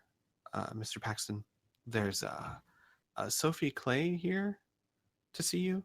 Um it's that movie star, the new one, Heart. Yeah, she's looking into a security contract. He looks up, looks around. Yeah, I'd say so. Probably. Yeah. Very popular right now. Well, so they want to go to diversity security. Okay. He'll be right down. Perfect. Thank you. If you'd like to, please just have a seat. Does Heart sit? No. She goes over to the chair. She looks down at it. She kind of sighs and then looks at Isaac. Isaac will get down on his hands and knees. Oh my god! She looks at you So horrified. She can sit on his back. She looks at you horrified, and then she kind of squats down. She says, "Isaac, I'm not like a slave owner." Putting on a show, relax. Wait, Isaac. She's like completely breaking character. She's like, I cannot demean you that badly. It's only for a Kid little kind bit. of like It's okay. shuffles over. Kid shuffles over and kind of nudges her, just go with it. She looks at Kid with a very serious face. No. And then she goes and she sits down on one of the chairs. And then she thinks about it for a bit and looks at Isaac with like apologetic face and then kind of turns and says, "Not today, Isaac." Yes, master, and he's going to stand back up. Mistress. No, master. Okay. The- Anna will just give like the people at the desk one of those looks like divas. They are just like dumbfounded by what they just saw. Hart would just like quietly be like, "I was just gonna have him wipe off the seat." Once she's sat down, Anna will sit next to her and then just start tapping at the tablet, just writing down notes. Or essentially just BS. Kid is gonna hover a couple feet away, observing with their arms folded over their chest.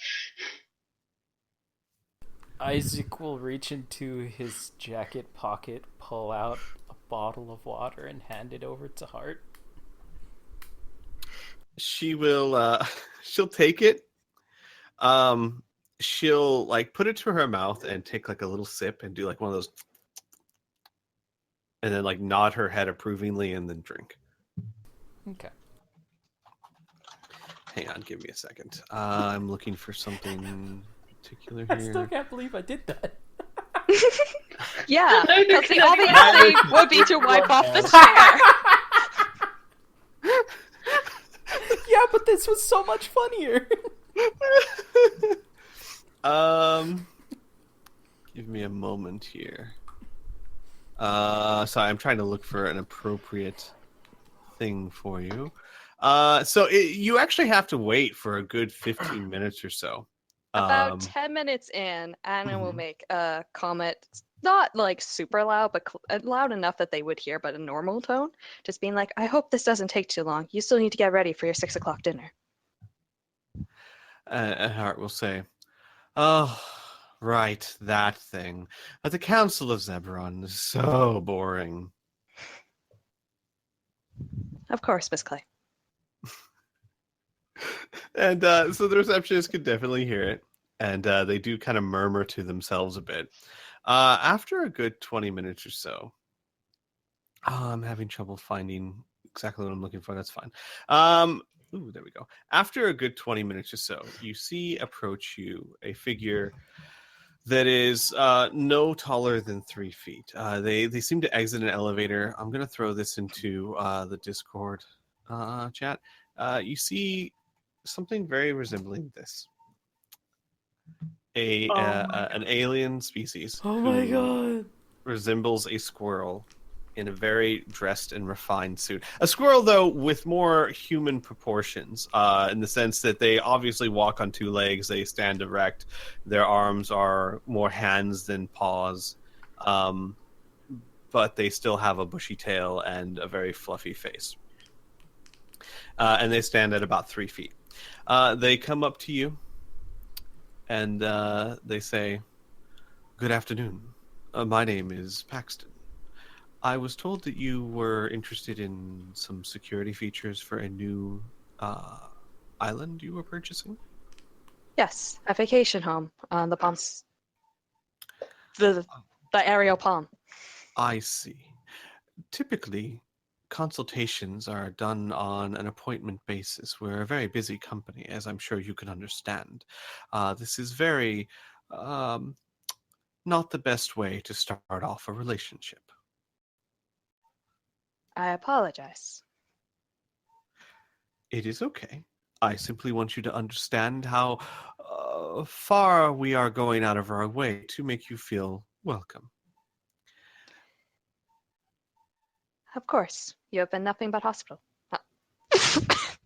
Hospitable. Nothing but a hospital. What word am I trying to say? Hospitable. Hospitable. Hospitable. Thank you. Don't worry. I know that I understand there's a clear difference between the character and the player. Fear not. I hope so. He nods, and he will then address Hart, and he'll say, "Miss Sophie Clay, it is a pleasure to meet you. As I said, my name is Paxton. Perhaps you would all like to come to my office where we could discuss this matter more privately," he'll say, as he looks up out the window, and you'll notice a crowd has started to gather, not only around the limousine that's parked out there, but also up against the windows. Are there any Perfect. paparazzi? You see a few camera flashes.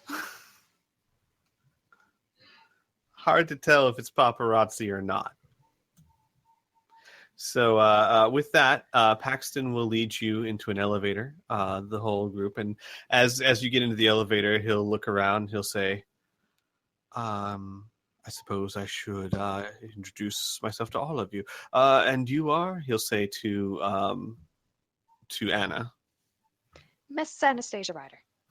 It's a pleasure to meet you. And the rest of you? Isaac Redfield, and he will take a deep bow. And Duke Hart will, Grev. before Lucas answers, though, Hart will kind of like slap Isaac on the shoulder. "Obviously, he wasn't talking about you, Isaac." Apologies, madam. She'll roll her eyes. I'm sorry, and then Lucas says what? Duke Grev. Duke. A duke of what, if I may ask? Have you heard of the Seventh Circle? I'm afraid I am unfamiliar with that one. I shall not waste my breath. I see. Well, and you, sir or madam, he says, looking for the first time ever up at Kid. Kid's finally taller. Kid looks down and cracks their neck and goes, "Kid." I'm sorry, is that a title?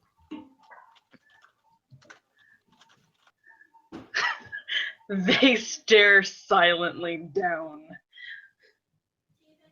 Hang on one second.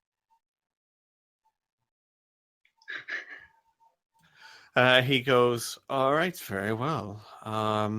This way. And as the elevator opens, he leads you down a hallway to a large office with a very nice view. Very, like, the whole back wall is windows. And there's a semicircular desk at which he sits on the smaller side of it. And there's several chairs for on the larger side of it. He says, if you would please have a seat, we can look into more what you're trying to find here. And you'll see that he sits down and then presses a button, and the chair actually raises up to where he's at the same eye level with the rest of you. That's wonderful. Not creepy so- at all. No, not at all. So Hart will take a seat in the center. How Before many she seats are does, there? Oh, there's plenty. There's more than enough for you. before she does so, Isaac's going to wipe off the seat and put flower petals and apologize for earlier. Hart, like, when her face is turned away so that Isaac can see it again, she gives you this very apologetic look and then sits down. And then she says, I want all of the security. Anastasia, tell him. I want it all. And Paxton's like, I'm sorry. All of it.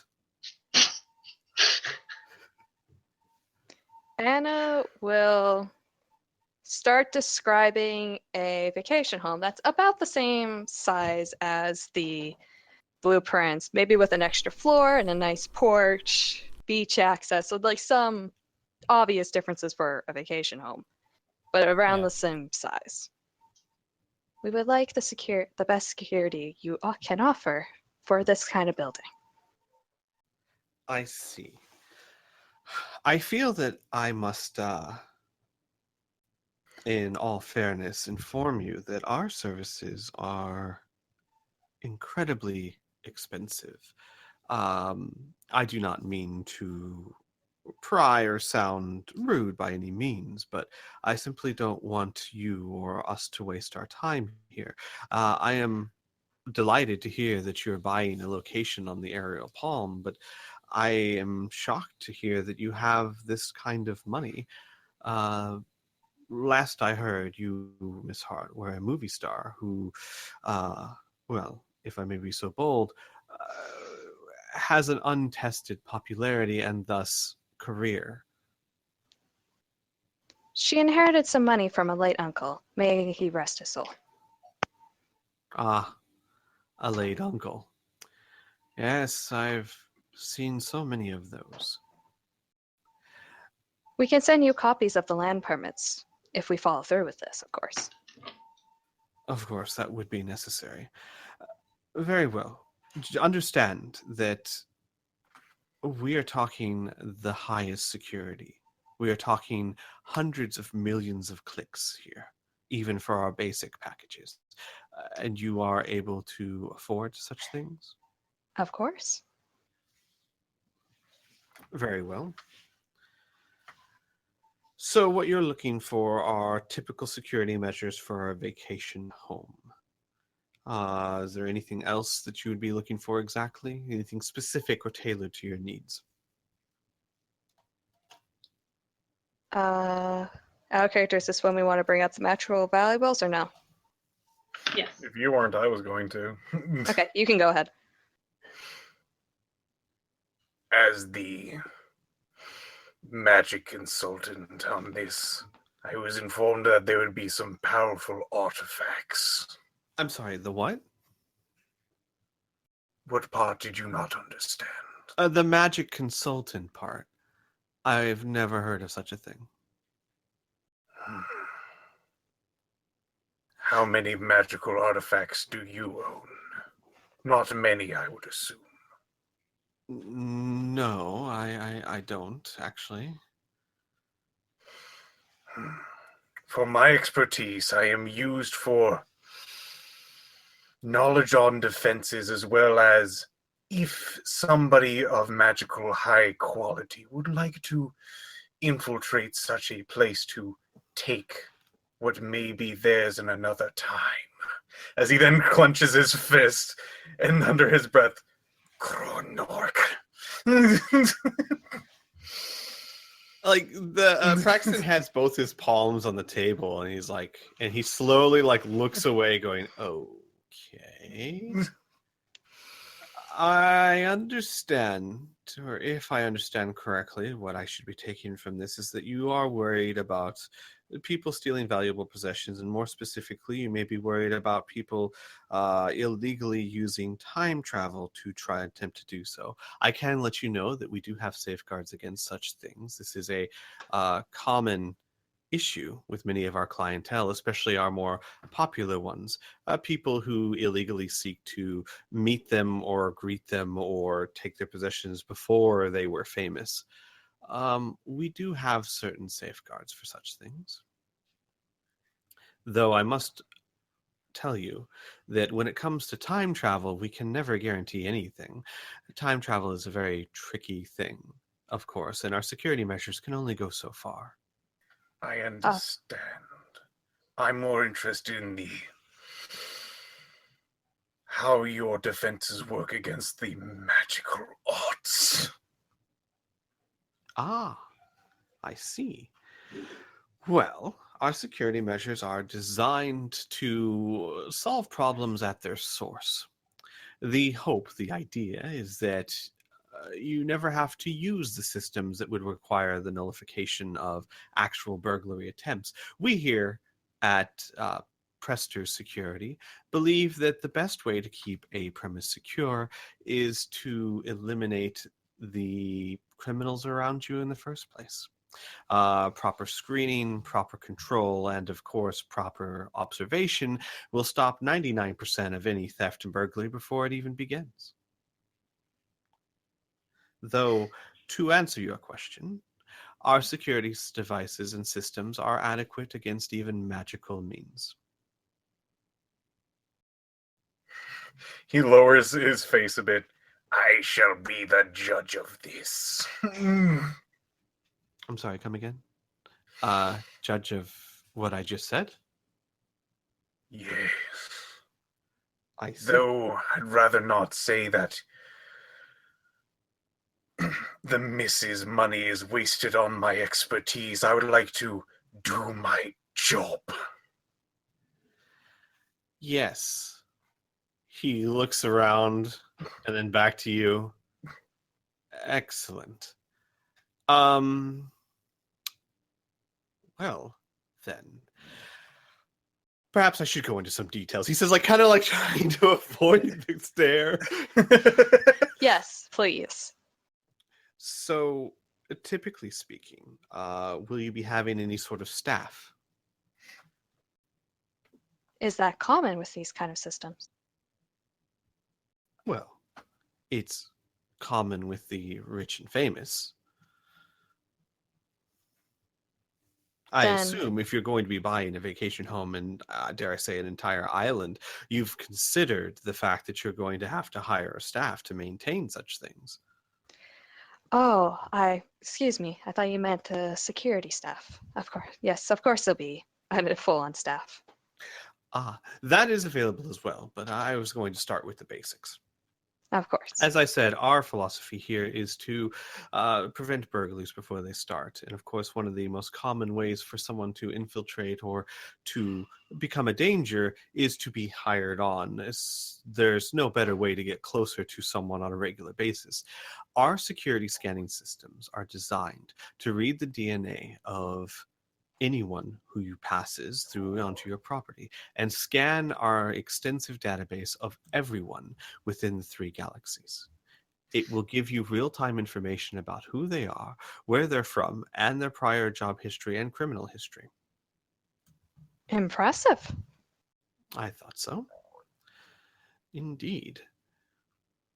It is not infallible, of course. There are people that are off the grid that have lived a life carefully or simply are new to this place that aren't on our database. However, in such an instance, we simply suggest that you don't deal with them. After all, there are plenty of people that you can hire that won't have such complications. Of course. In addition to that, while those screeners will give you more detailed history than you could possibly want to know about any of your employees, we do have several layers of security IDs and card systems that we would install in several key points throughout the house. These systems are set up on a key card basis that requires biometrics. So what would happen is if you hire someone to, say, clean your valuable items and you want to safeguard them, you would install one of our biometric security card systems where the card must be attached and on their person for at least 24 hours to sync with their biometric systems. And that includes not just their fingerprint, but also their heartbeat and their blood circulation. Given the rate of your heartbeat, your blood will flow through your veins at a certain pace. Our cards can read this pace and use it to help verify that the correct key holder is holding the card. I guarantee you, diversity security doesn't have that little feature. No, I don't think I've ever even heard of that feature. We pride ourselves on cutting-edge technology. Of course. That's why you're one of the best. Yes. Of course we are. To answer your friend's question over there as far as defense to the magical arts, our safe rooms, if you choose to have one installed, are completely air and environmentally sealed by triple thick titanium weaved carbon fiber steel, thicker and tougher than even the barrier on Zeberon. It would take a fleet to bust through one of those walls, or a lot of firepower dedicated to a place which, with our security system, would be almost impossible to emplace. And as far as I am aware, there are no magical spells that are capable of piercing it. Wonderful. Very nice. Now, as you say, is this magically protected, or do you think this weave will stop all magic? We do offer some packages that include magical protection. However, they're not very popular, simply because magic, and he looks directly at you, is a bit unreliable. You need a source of power to maintain it, and unlike normal security systems that can be linked to a stable power source, the power sources of magic are far more unstable. Very well. But to assure you, some of our highest clients and our best paid customers use our packages that require no magical defenses whatsoever and feel that they are quite adequate.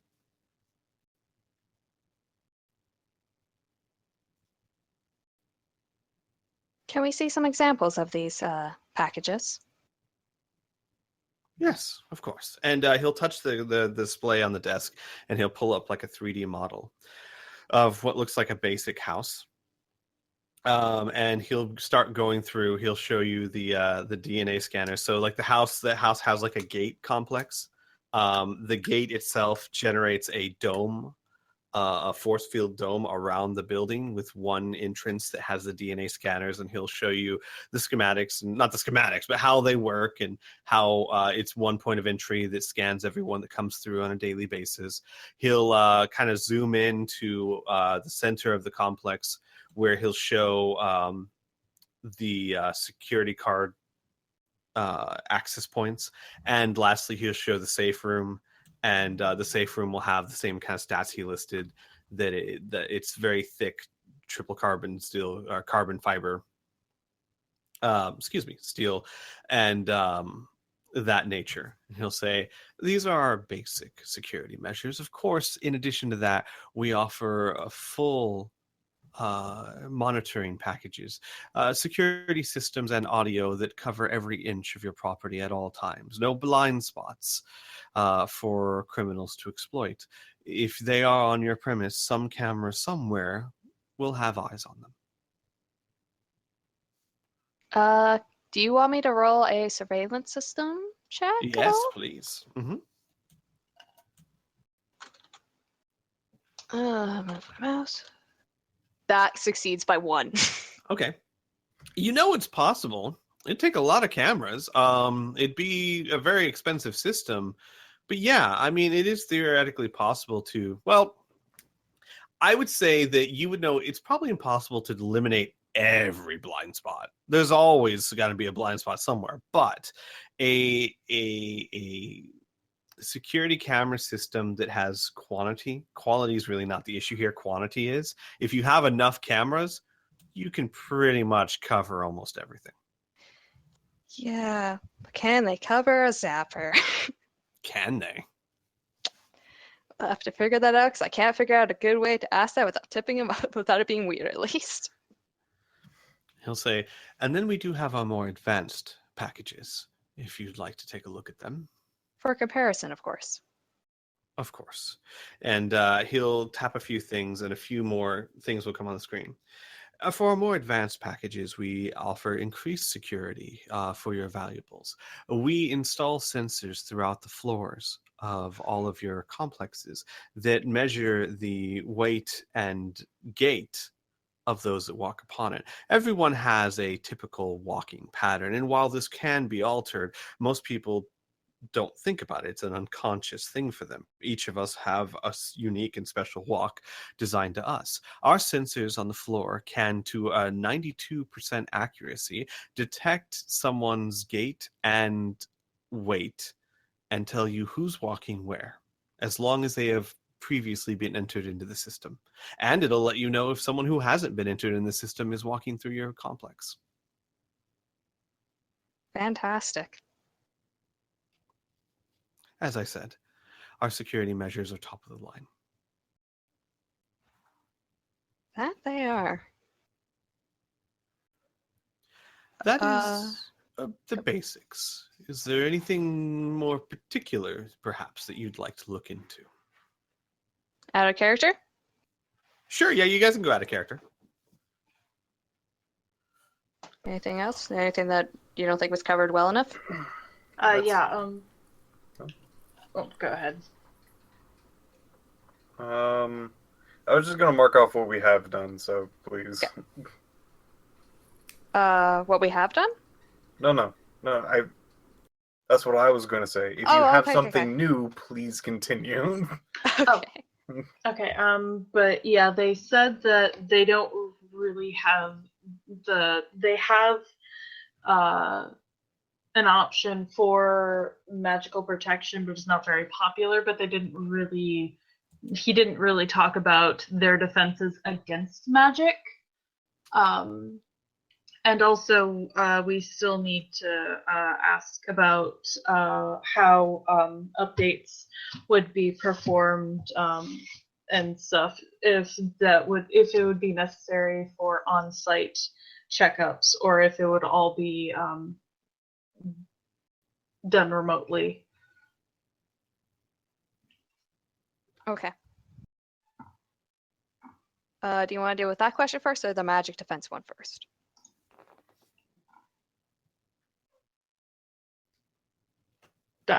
Whichever one. I don't know. That was just that was to the group. I just pick one. That's fine. So he sits there patiently waiting. How are updates to the system handled? Do you send crews?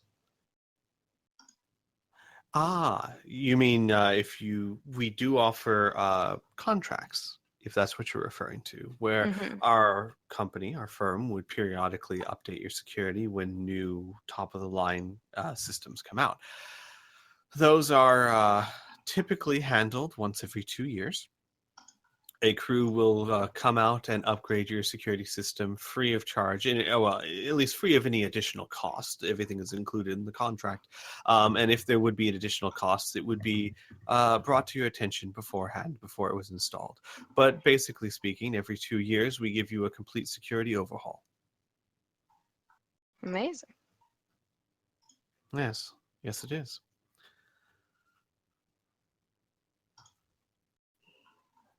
Lucas, do you want to ask the magic defense one, or? I've asked many times about its magic defense. If You good? like they all I got out of the quotes were if you're talking about valuables, the thing that we put valuables in is really good, but we don't have anything specifically against magic. And it looks like if I'm talking about any sort of magical defenses themselves, they just kind of said, "Hey, it's magic. It's going to like be expensive, and we usually don't do that."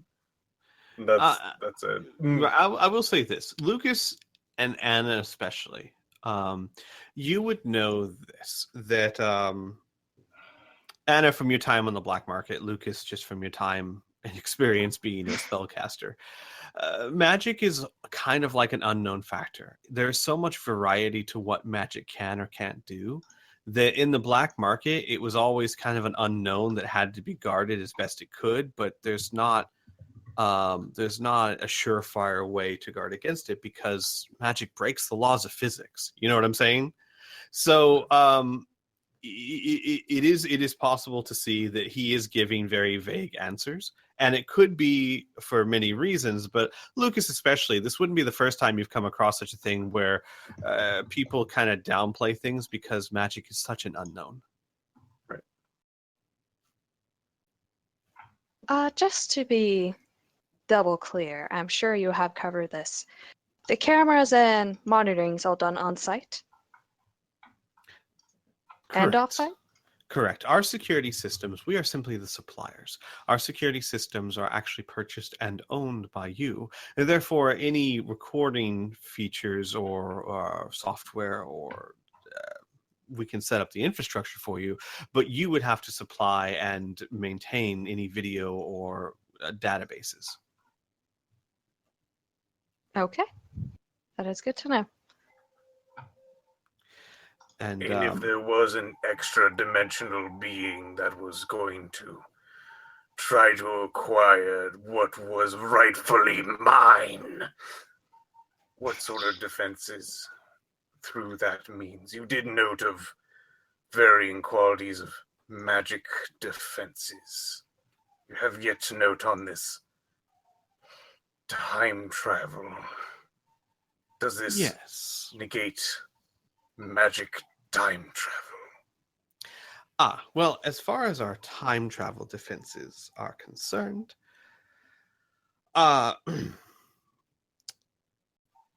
he kind of hesitates for a second as he looks at you and looks back and forth.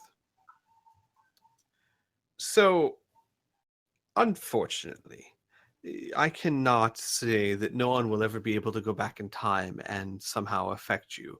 But what I can assure you is that we will install these security systems from the get-go. And working with us from the moment you begin to build your mansion is the best way to do it.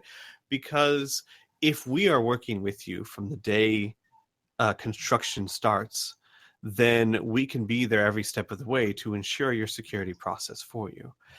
If someone were to travel in time to attempt to steal your items, they would have to do so at a time where you're more vulnerable.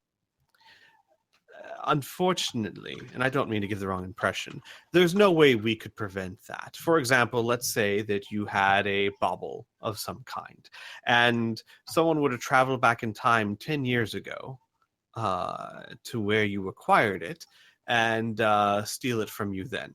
Unfortunately, my firm can't offer any services to protect you against that.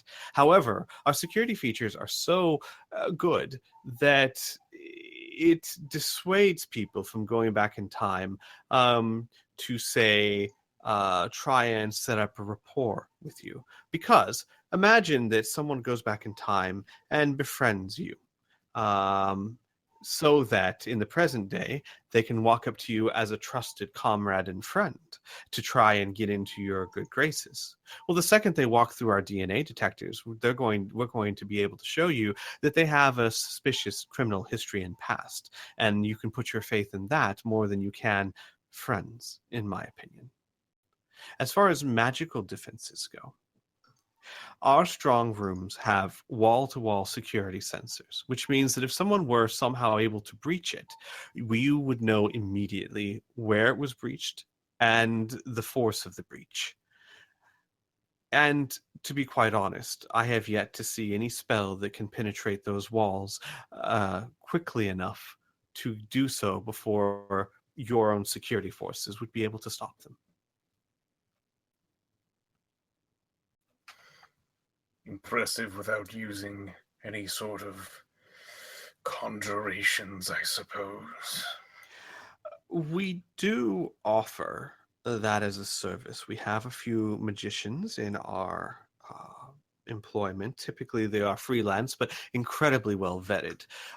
They would be hired on or contracted out to you from us as full-time employees, and they would work on a weekly basis to maintain magical enchantments and protections of that nature.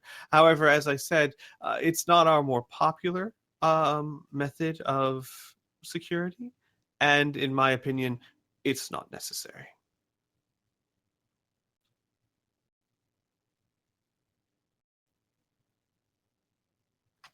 Okay, out of character, are we done? I know Lucas is done with his questioning. Hart will very quietly say, like, kind of to Anna, like very, very quietly. She'll lean in very close to your ear and whisper, "Get him to leave the room." And then she'll look at his desk that's also a computer. Shit. I don't know how to do that. Would you like a suggestion? Out of Yes, character? please. All right. So he's mentioned several times that some of the employees there are would be employable through the company. You could ask to meet some of the employees that would be available, and Hart can kind of be fussy about it and kind of like shove you off, just like, no, you take care of that. That's your job. Okay. Well, actually, so yeah, okay, never mind. I'm not gonna say anything. Not my place. Yeah, because the only other thing I think of is maybe asking if they have some systems on, I was going to say on campus, like with them right now that they could observe, but I don't know how much of that they would actually have or be willing to actually show off. Well, you could ask to see some of the equipment that they would be putting into that they would be installing. Inspect the hardware, as it were. Okay. Do you have any of the equipment in this building right now that can be observed? Yes, we do have some in the testing labs. I could give you a tour if you'd like. That would be wonderful. Well then. And he stands up. Actually, the chair lowers and he stands up. It's kind of funny because the chair lowers to where his head disappears below the desk. And then he stands back up. And he says, "If you would all be so kind as to follow me." Anna will stand up. Lucas will, not knowing what the plan is, just kind of go along like it's normal. So he would probably just think to follow. Isaac, who's been standing this entire time, will hold out a hand to help Hart up. She will, of course, take the hand. And then he will, of course, do the whole rose petals, bloody. Okay. Yes. So you all begin to leave the room, and Hart gets a glance to Anna and Isaac, and shakes her head. Is something wrong, Miss Clay? She kind of looks back and forth. She goes, No, nothing's wrong. Why would anything possibly be wrong? And again, she kind of like gives a quick glance towards the computer as she leaves the room.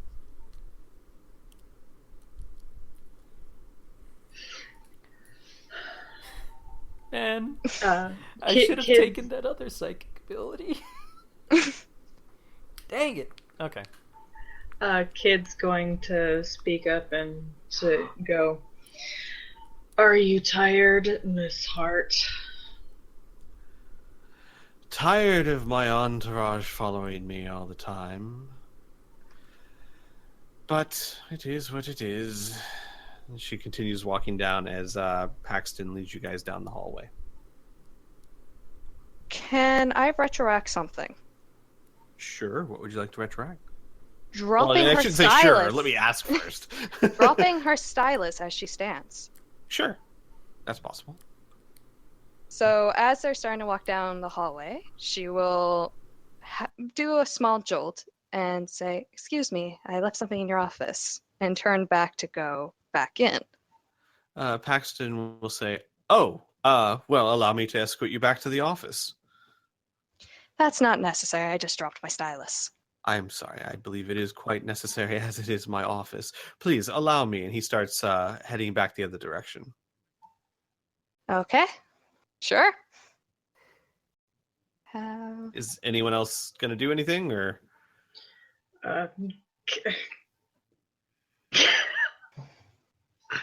God, no, that's a terrible idea. Never mind. Kid punches him. I was actually going to say Kid trips him, but no. Oh no. In the That- eye. In the Alright. eye. Let's bring this out of character. Please. So, Hart wants a goal of some kind about the particular computer.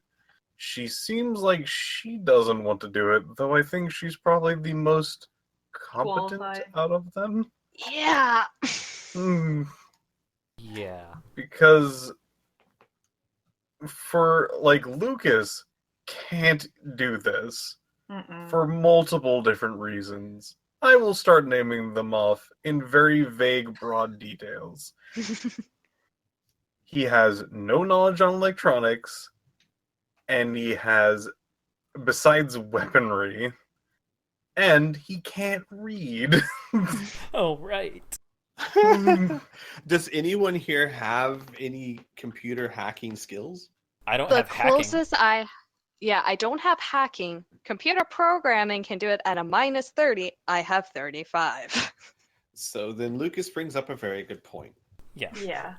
That's why Kid was just like, "Are you tired, miss?" Because then they could kind of go back somewhere else and pretend to have her sit down and then wheel back to the office or some shit. I understand. So what we can do out of character is you guys can kind of come up with a plan of action if you want, and then activate in character. The thing is, of course, at the moment, as Piph said, she obviously has some idea, but it's not. She can't just tell you what she wants, so it's a little unclear at the moment. So out of character, you guys are welcome to come up with an idea if you want to get her into that office, to do so, and she can probably play along with whatever it is, but. It's just you're in one of those situations where you can't stop and discuss it in character. I knew I should have gotten telepathy. Bum, bum, bum. Someone wanted perfect recall. No, fast reading. Yeah, speed reading. Hey, I figured it would Can be I a have good that in idea. real life? You can Alright. read, Plan. Yeah. Plan, yeah. So You have an idea? Yeah. I'm going to trip and slightly injure Hart. Oh. I was just gonna make the lights flicker.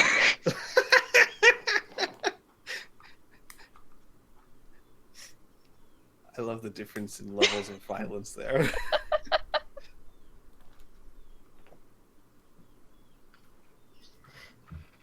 You guys figure it out. Okay. That is the best means I can think of. Through that, she can either feign injury or actually have a minor injury, and that she needs to actually sit down and either be upset or be generally we need to get some sort of medical something, or but he's at that point, I don't think he would probably from that. Him getting out of the room would be pretty hard. So it's basically we have to convince him that she needs to stay here and that we need to go. Injury, maybe. Her being tired is something, but like, I guess she would probably be more trusted than anyone else. To stay in a room because she's a freaking like high. People know her, and you'd be like, "That's not a criminal." She was a criminal. She probably wouldn't be a movie star. Well, Debatable. But yeah. After you're a movie star, then you can start doing criminal things. You don't start out that way. once you got the privilege, yeah. What I was just thinking was turn off all the power in his room as if a breaker went. So that's 2 options. Or even the building. I can't Well, do that. if you actually. turned off the power in the room, he wouldn't be able to just call someone in and be like. I'm assuming the breaker. Yeah, that's kind of an assumption that the breaker is not in his room. Mm-hmm. Do you mind if I point something out that I think Sure. Anna would know? Yes. If you cut power to the room, how is she gonna use the computer? Well, once he left, turn it back on. Ah.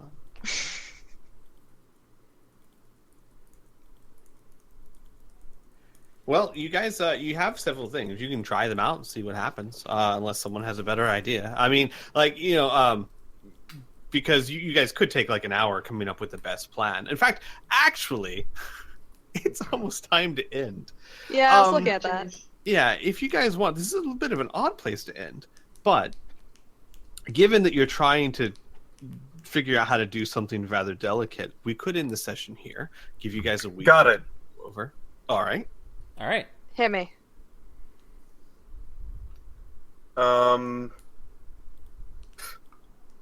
Lucas has been talking about this particular being that has doing time travel and shit like that.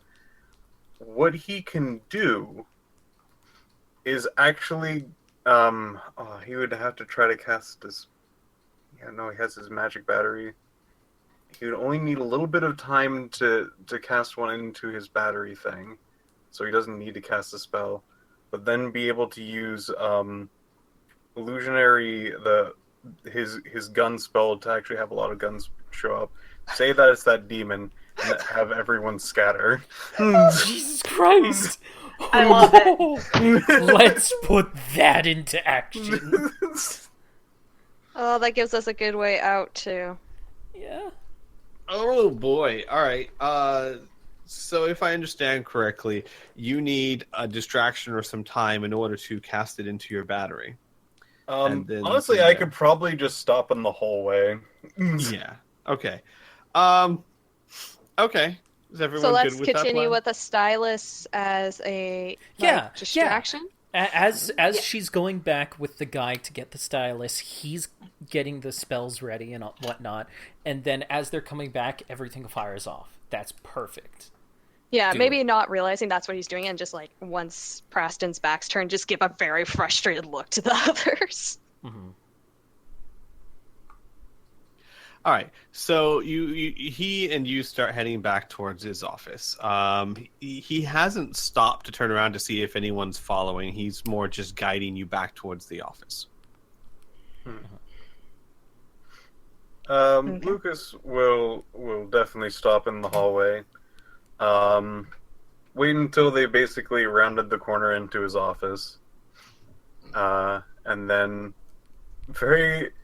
doing his best to be quiet about it, cast a spell and have it charged into his battery, however the fuck that works. All right. Magic. Yeah, I've never really considered it too much. I assume it would just be the same as casting it, but you would be at the battery. Yeah. I cast the spell towards the battery. Okay. It's like making a totem. It's fine. Okay. So you have to obviously speak and move your hands, but you can do so quietly enough that I don't think it would be a big problem. So you can do that without too much trouble. So the spell is charged up in the battery. You guys are getting back to his office door when that's done. So basically, everyone's kind of strung out down the hallway, if I understand correctly. Yes. Mm-hmm. Okay. So everyone's kind of strung out down the hallway to this big corporate office, and he opens the door for you and says, well, if you could, it'd probably be right around there somewhere. Anna would go over and grab her stylus and just kind Okay. of like fiddle with it in her hands and go, "Thank you." Lucas would sweep back into the room, his hands folded into his sleeves. Very almost monk-like. He's been having like crossed arms and things like that a lot, and he steps into the room. He doesn't need to freaking have any like specific time to do this. Surprise is the best time to do this. Mm-hmm. As soon as, I don't know, any motion to go back out of the room happens, Lucas will then activate his spell of bigger guns. So, description of bigger gun goes thusly. It basically makes a spell out of how many particular large weapons and things like that, multiple ones that can actually float and whatnot, super large and almost evil and threatening sort of like thing. This spell is very strong in a way that this spell cannot actually be seen as an illusionary spell. The only thing that you can actually save against is its horror factor. This is a either multiple weapons or a large weapon equivalent to 35 high-powered weapons. Jesus, right, I remember. Shit. So, and if I remember correctly, everyone who sees it, friend or foe, must save against the horror factor. Yes. Oh, God. And I have a +1 to it because I saved Yes. so All well right. at one time. What's the save for the horror factor? What's the horror factor? 18. 18.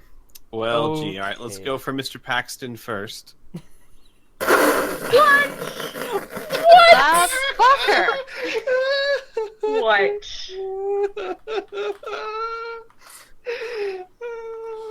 This is nice. All right, we're gonna go for Heart next. Oh no! This is going well. Would you all roll horror factors for me as well, please?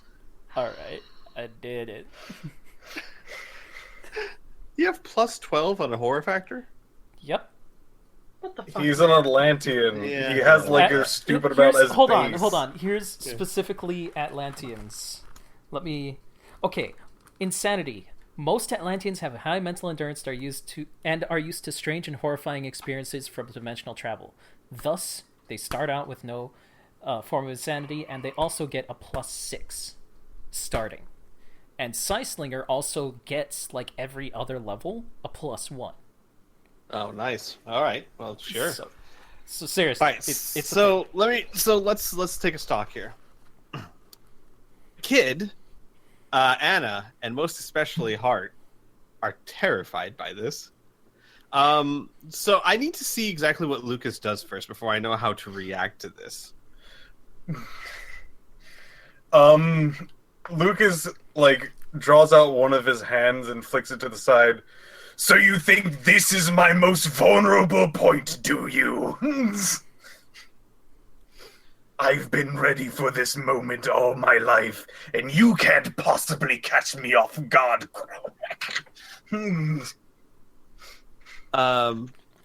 Hart shrieks and like rounds the corner so that she's out of view, and everyone who's in the hallway, you can see her. She's like pressed up against the wall and breathing extremely heavily, terrified. Mr. Paxton looks at it, looks at Lucas, takes a step forward. Excuse me, sir, may I inquire as to what's going on here?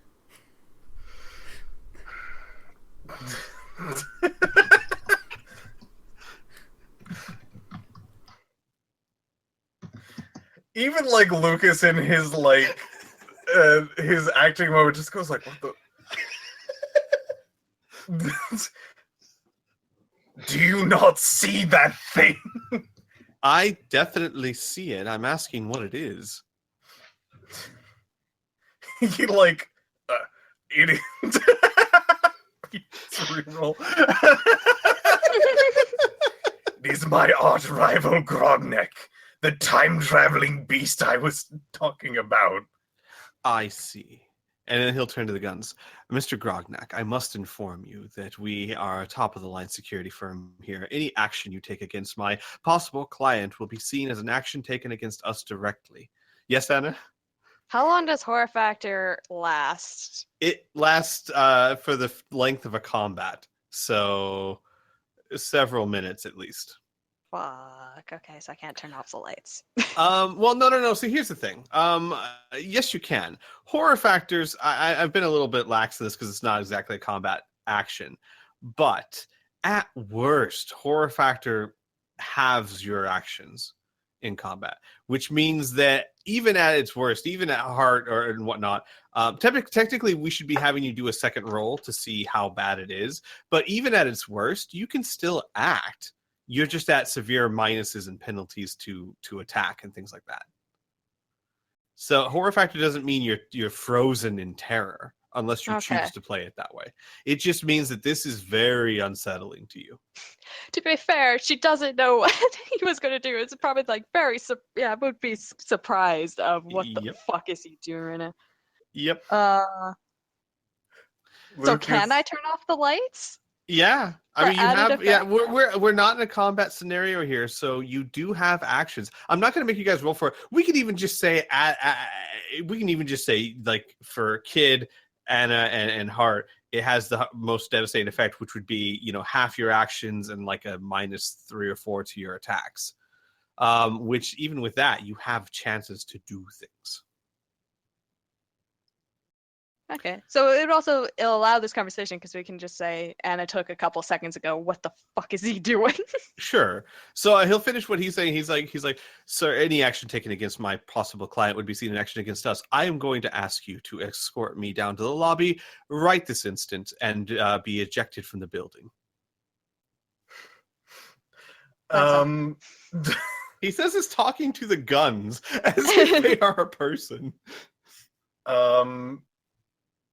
Stupid natural Lucas 20. thinking fast goes. He tries to throw his voice and mimic something else and goes, "Oh yeah, oh, thank goodness there's a third party here. I've been trying to get my family's heirlooms back for a while." You have a skill for that. To throw voice, yeah. I have ventriloquist. Yes. And I also have mimic voice. Ventriloquist, I think, is more apt here because you don't have to mimic a voice. You can just do a different Mimic voice. the demon's voice. Yeah, I mean, it's up to you. You have to do at least ventriloquist. But you can use mimic voice if you're going for a certain type of voice.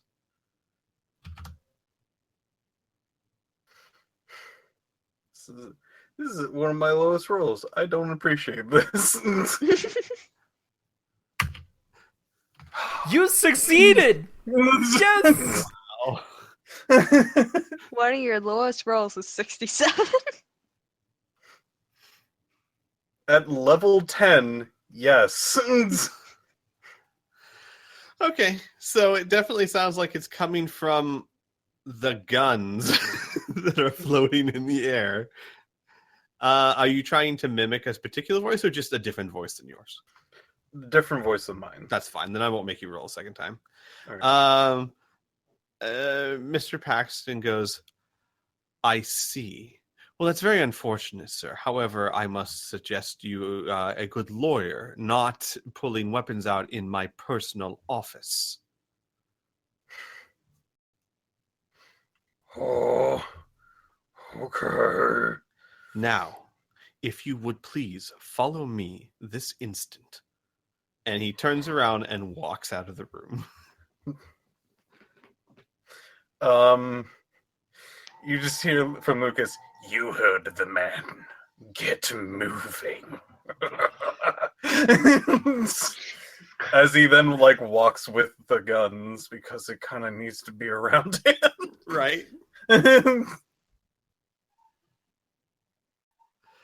Mhm. Can we make this work for us? Because Hart is so scared. Well, he's not paying attention to us, I'm saying this like out to of the fear, rest man. of the group. Yeah, no. So here's what I would say. You need to keep his attention distracted enough that Hart can do something. But yes, she can still do something. And As Isaac, in, he is leaving. You need to ensure that he doesn't realize that Hart is not going with you. If you want her to stay. well, currently she and Isaac are around a corner. Right. So we just continue on without them? Well, this is a personal affair between me and Krokenik. Yeah, So I don't really see why the rest of them really need to do that. We're not even, like, seriously associates. I'm a freaking freelancer. Yeah, I would say that, just don't say yeah, just Lucas and the guns go with Squirrel Man. We all stay with Hart out in the office or by the office. Mhm. And then by the time Squirrel Man gets back, we just have her, like, out here, and we're just pretending like we've been out in the hall the entire time consoling our diva. Yes. We could even, if necessary, have Anna turn off the lights to the hall, have Hart sneak into the office, access the computer, and come back out before turning on the lights again.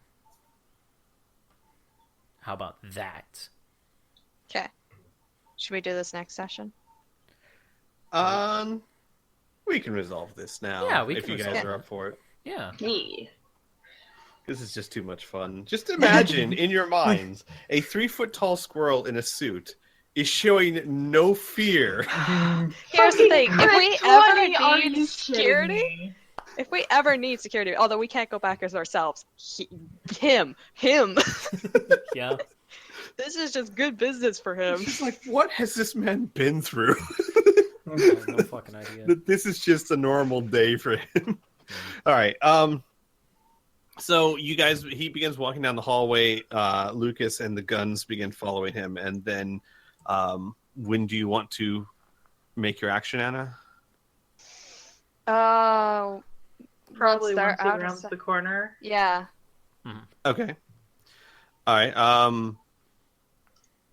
As before you round the corner to where he can't really see your group anymore, he will stop and he will look at everyone else and he will say, if you would all please accompany me, I cannot leave you up here unattended. Man. Damn it, security being good. You guys are just going to have to just work around it.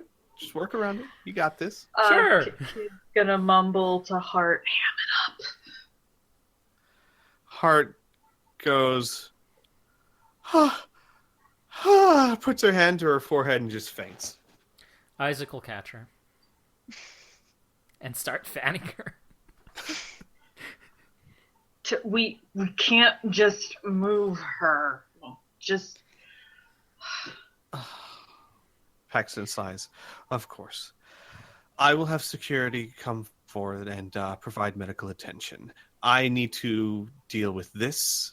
If you could please, whoever's closest to my door, could you please shut it? sure, Kid says, and moves like they're gonna go shut the door. Is he walking away before that happens? No, or is he... he's sitting there. I mean, he knows his stuff. He's sitting there to make sure that you shut the door. But to be fair, he is like 20 feet away from you. All right, yeah. Kid like motions as if they've shut the door. Like, leave it open a crack sort of business. Where it like Yeah. pops open, it didn't latch shut. Yeah, like Kid, do you have any like sleight of hand skill or anything of that nature? I have prowl. Row? No, that wouldn't really I- work. Roll me a D100 then. Wow. Okay. He nods almost to himself and then rounds the corner. And he actually like puts a hand up, beckoning the guns to follow. Yes. Would it be, just to add on to the scene, would it be fair that Anna would also probably have like a bag of some kind? Just Sure. like a You mean purse? like a satchel? Yeah, sure. Yeah, just like purse. So during that, she'll just be like, when she faints, she'll just kind of like slightly sigh and then start going through her bag like she's trying to find like smelling salts. Got it. So he rounds the corner. All right, so Lucas, and the guns are now out of sight. And now that they're out of sight, if I remember correctly, Lucas, the horror factor is only in effect while you are looking at them. Yes. It should be? I believe it is only a visual thing. So I will say, at least in this instance, for this moment, the second the gun's around the corner with Lucas, you guys feel much better. Kid opens the door again and starts like ushering Hart forward. Just like, go. Hart's like, okay, I need a minute. Anna will stay in the hallway. And Hart with the role of a sentry, perhaps. Okay. So, Also,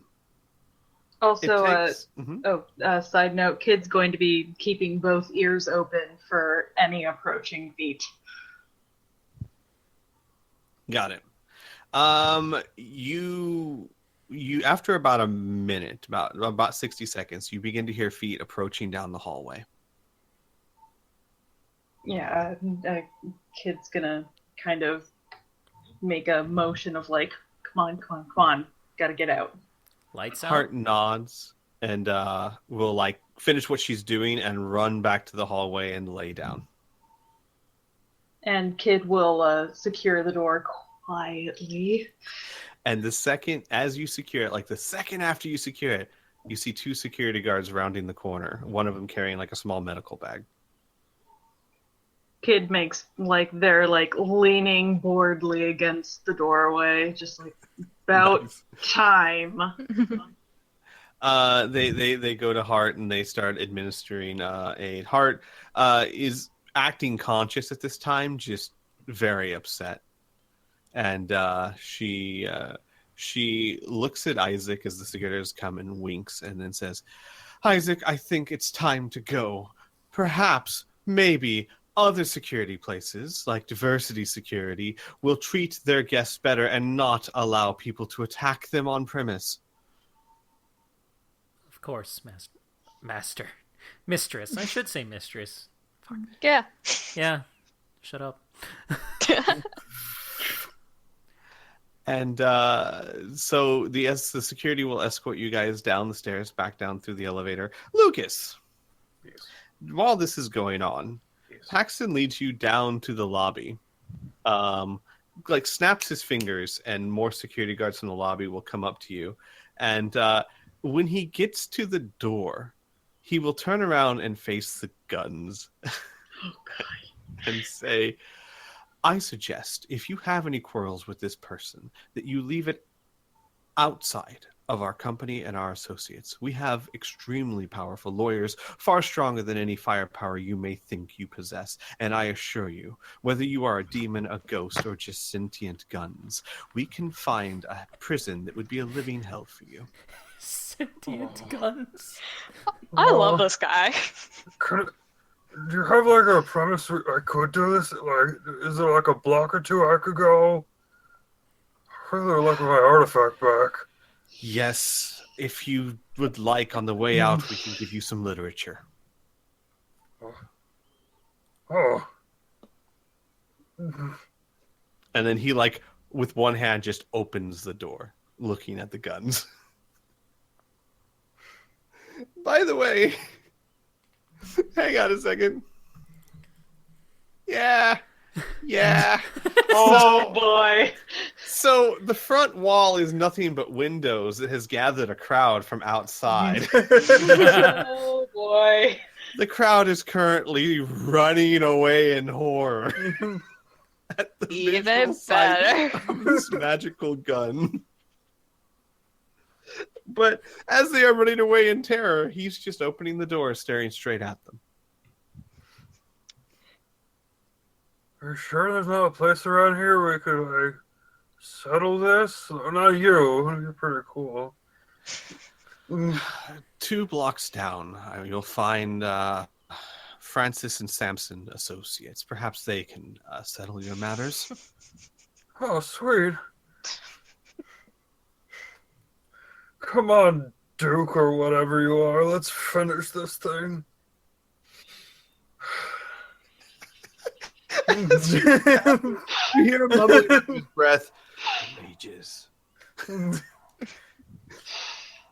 Oh, that's Duke and fantastic. guns leave the premises.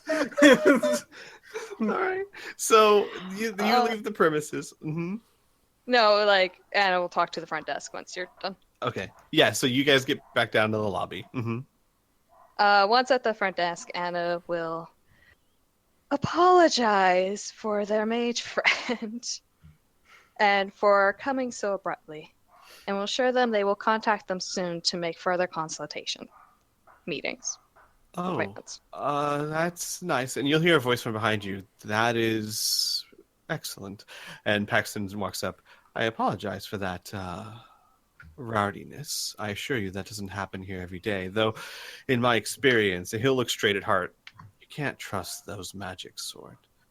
Powerful and can be very nice people, but it's just so unpredictable. How you handled it is honestly good for your business.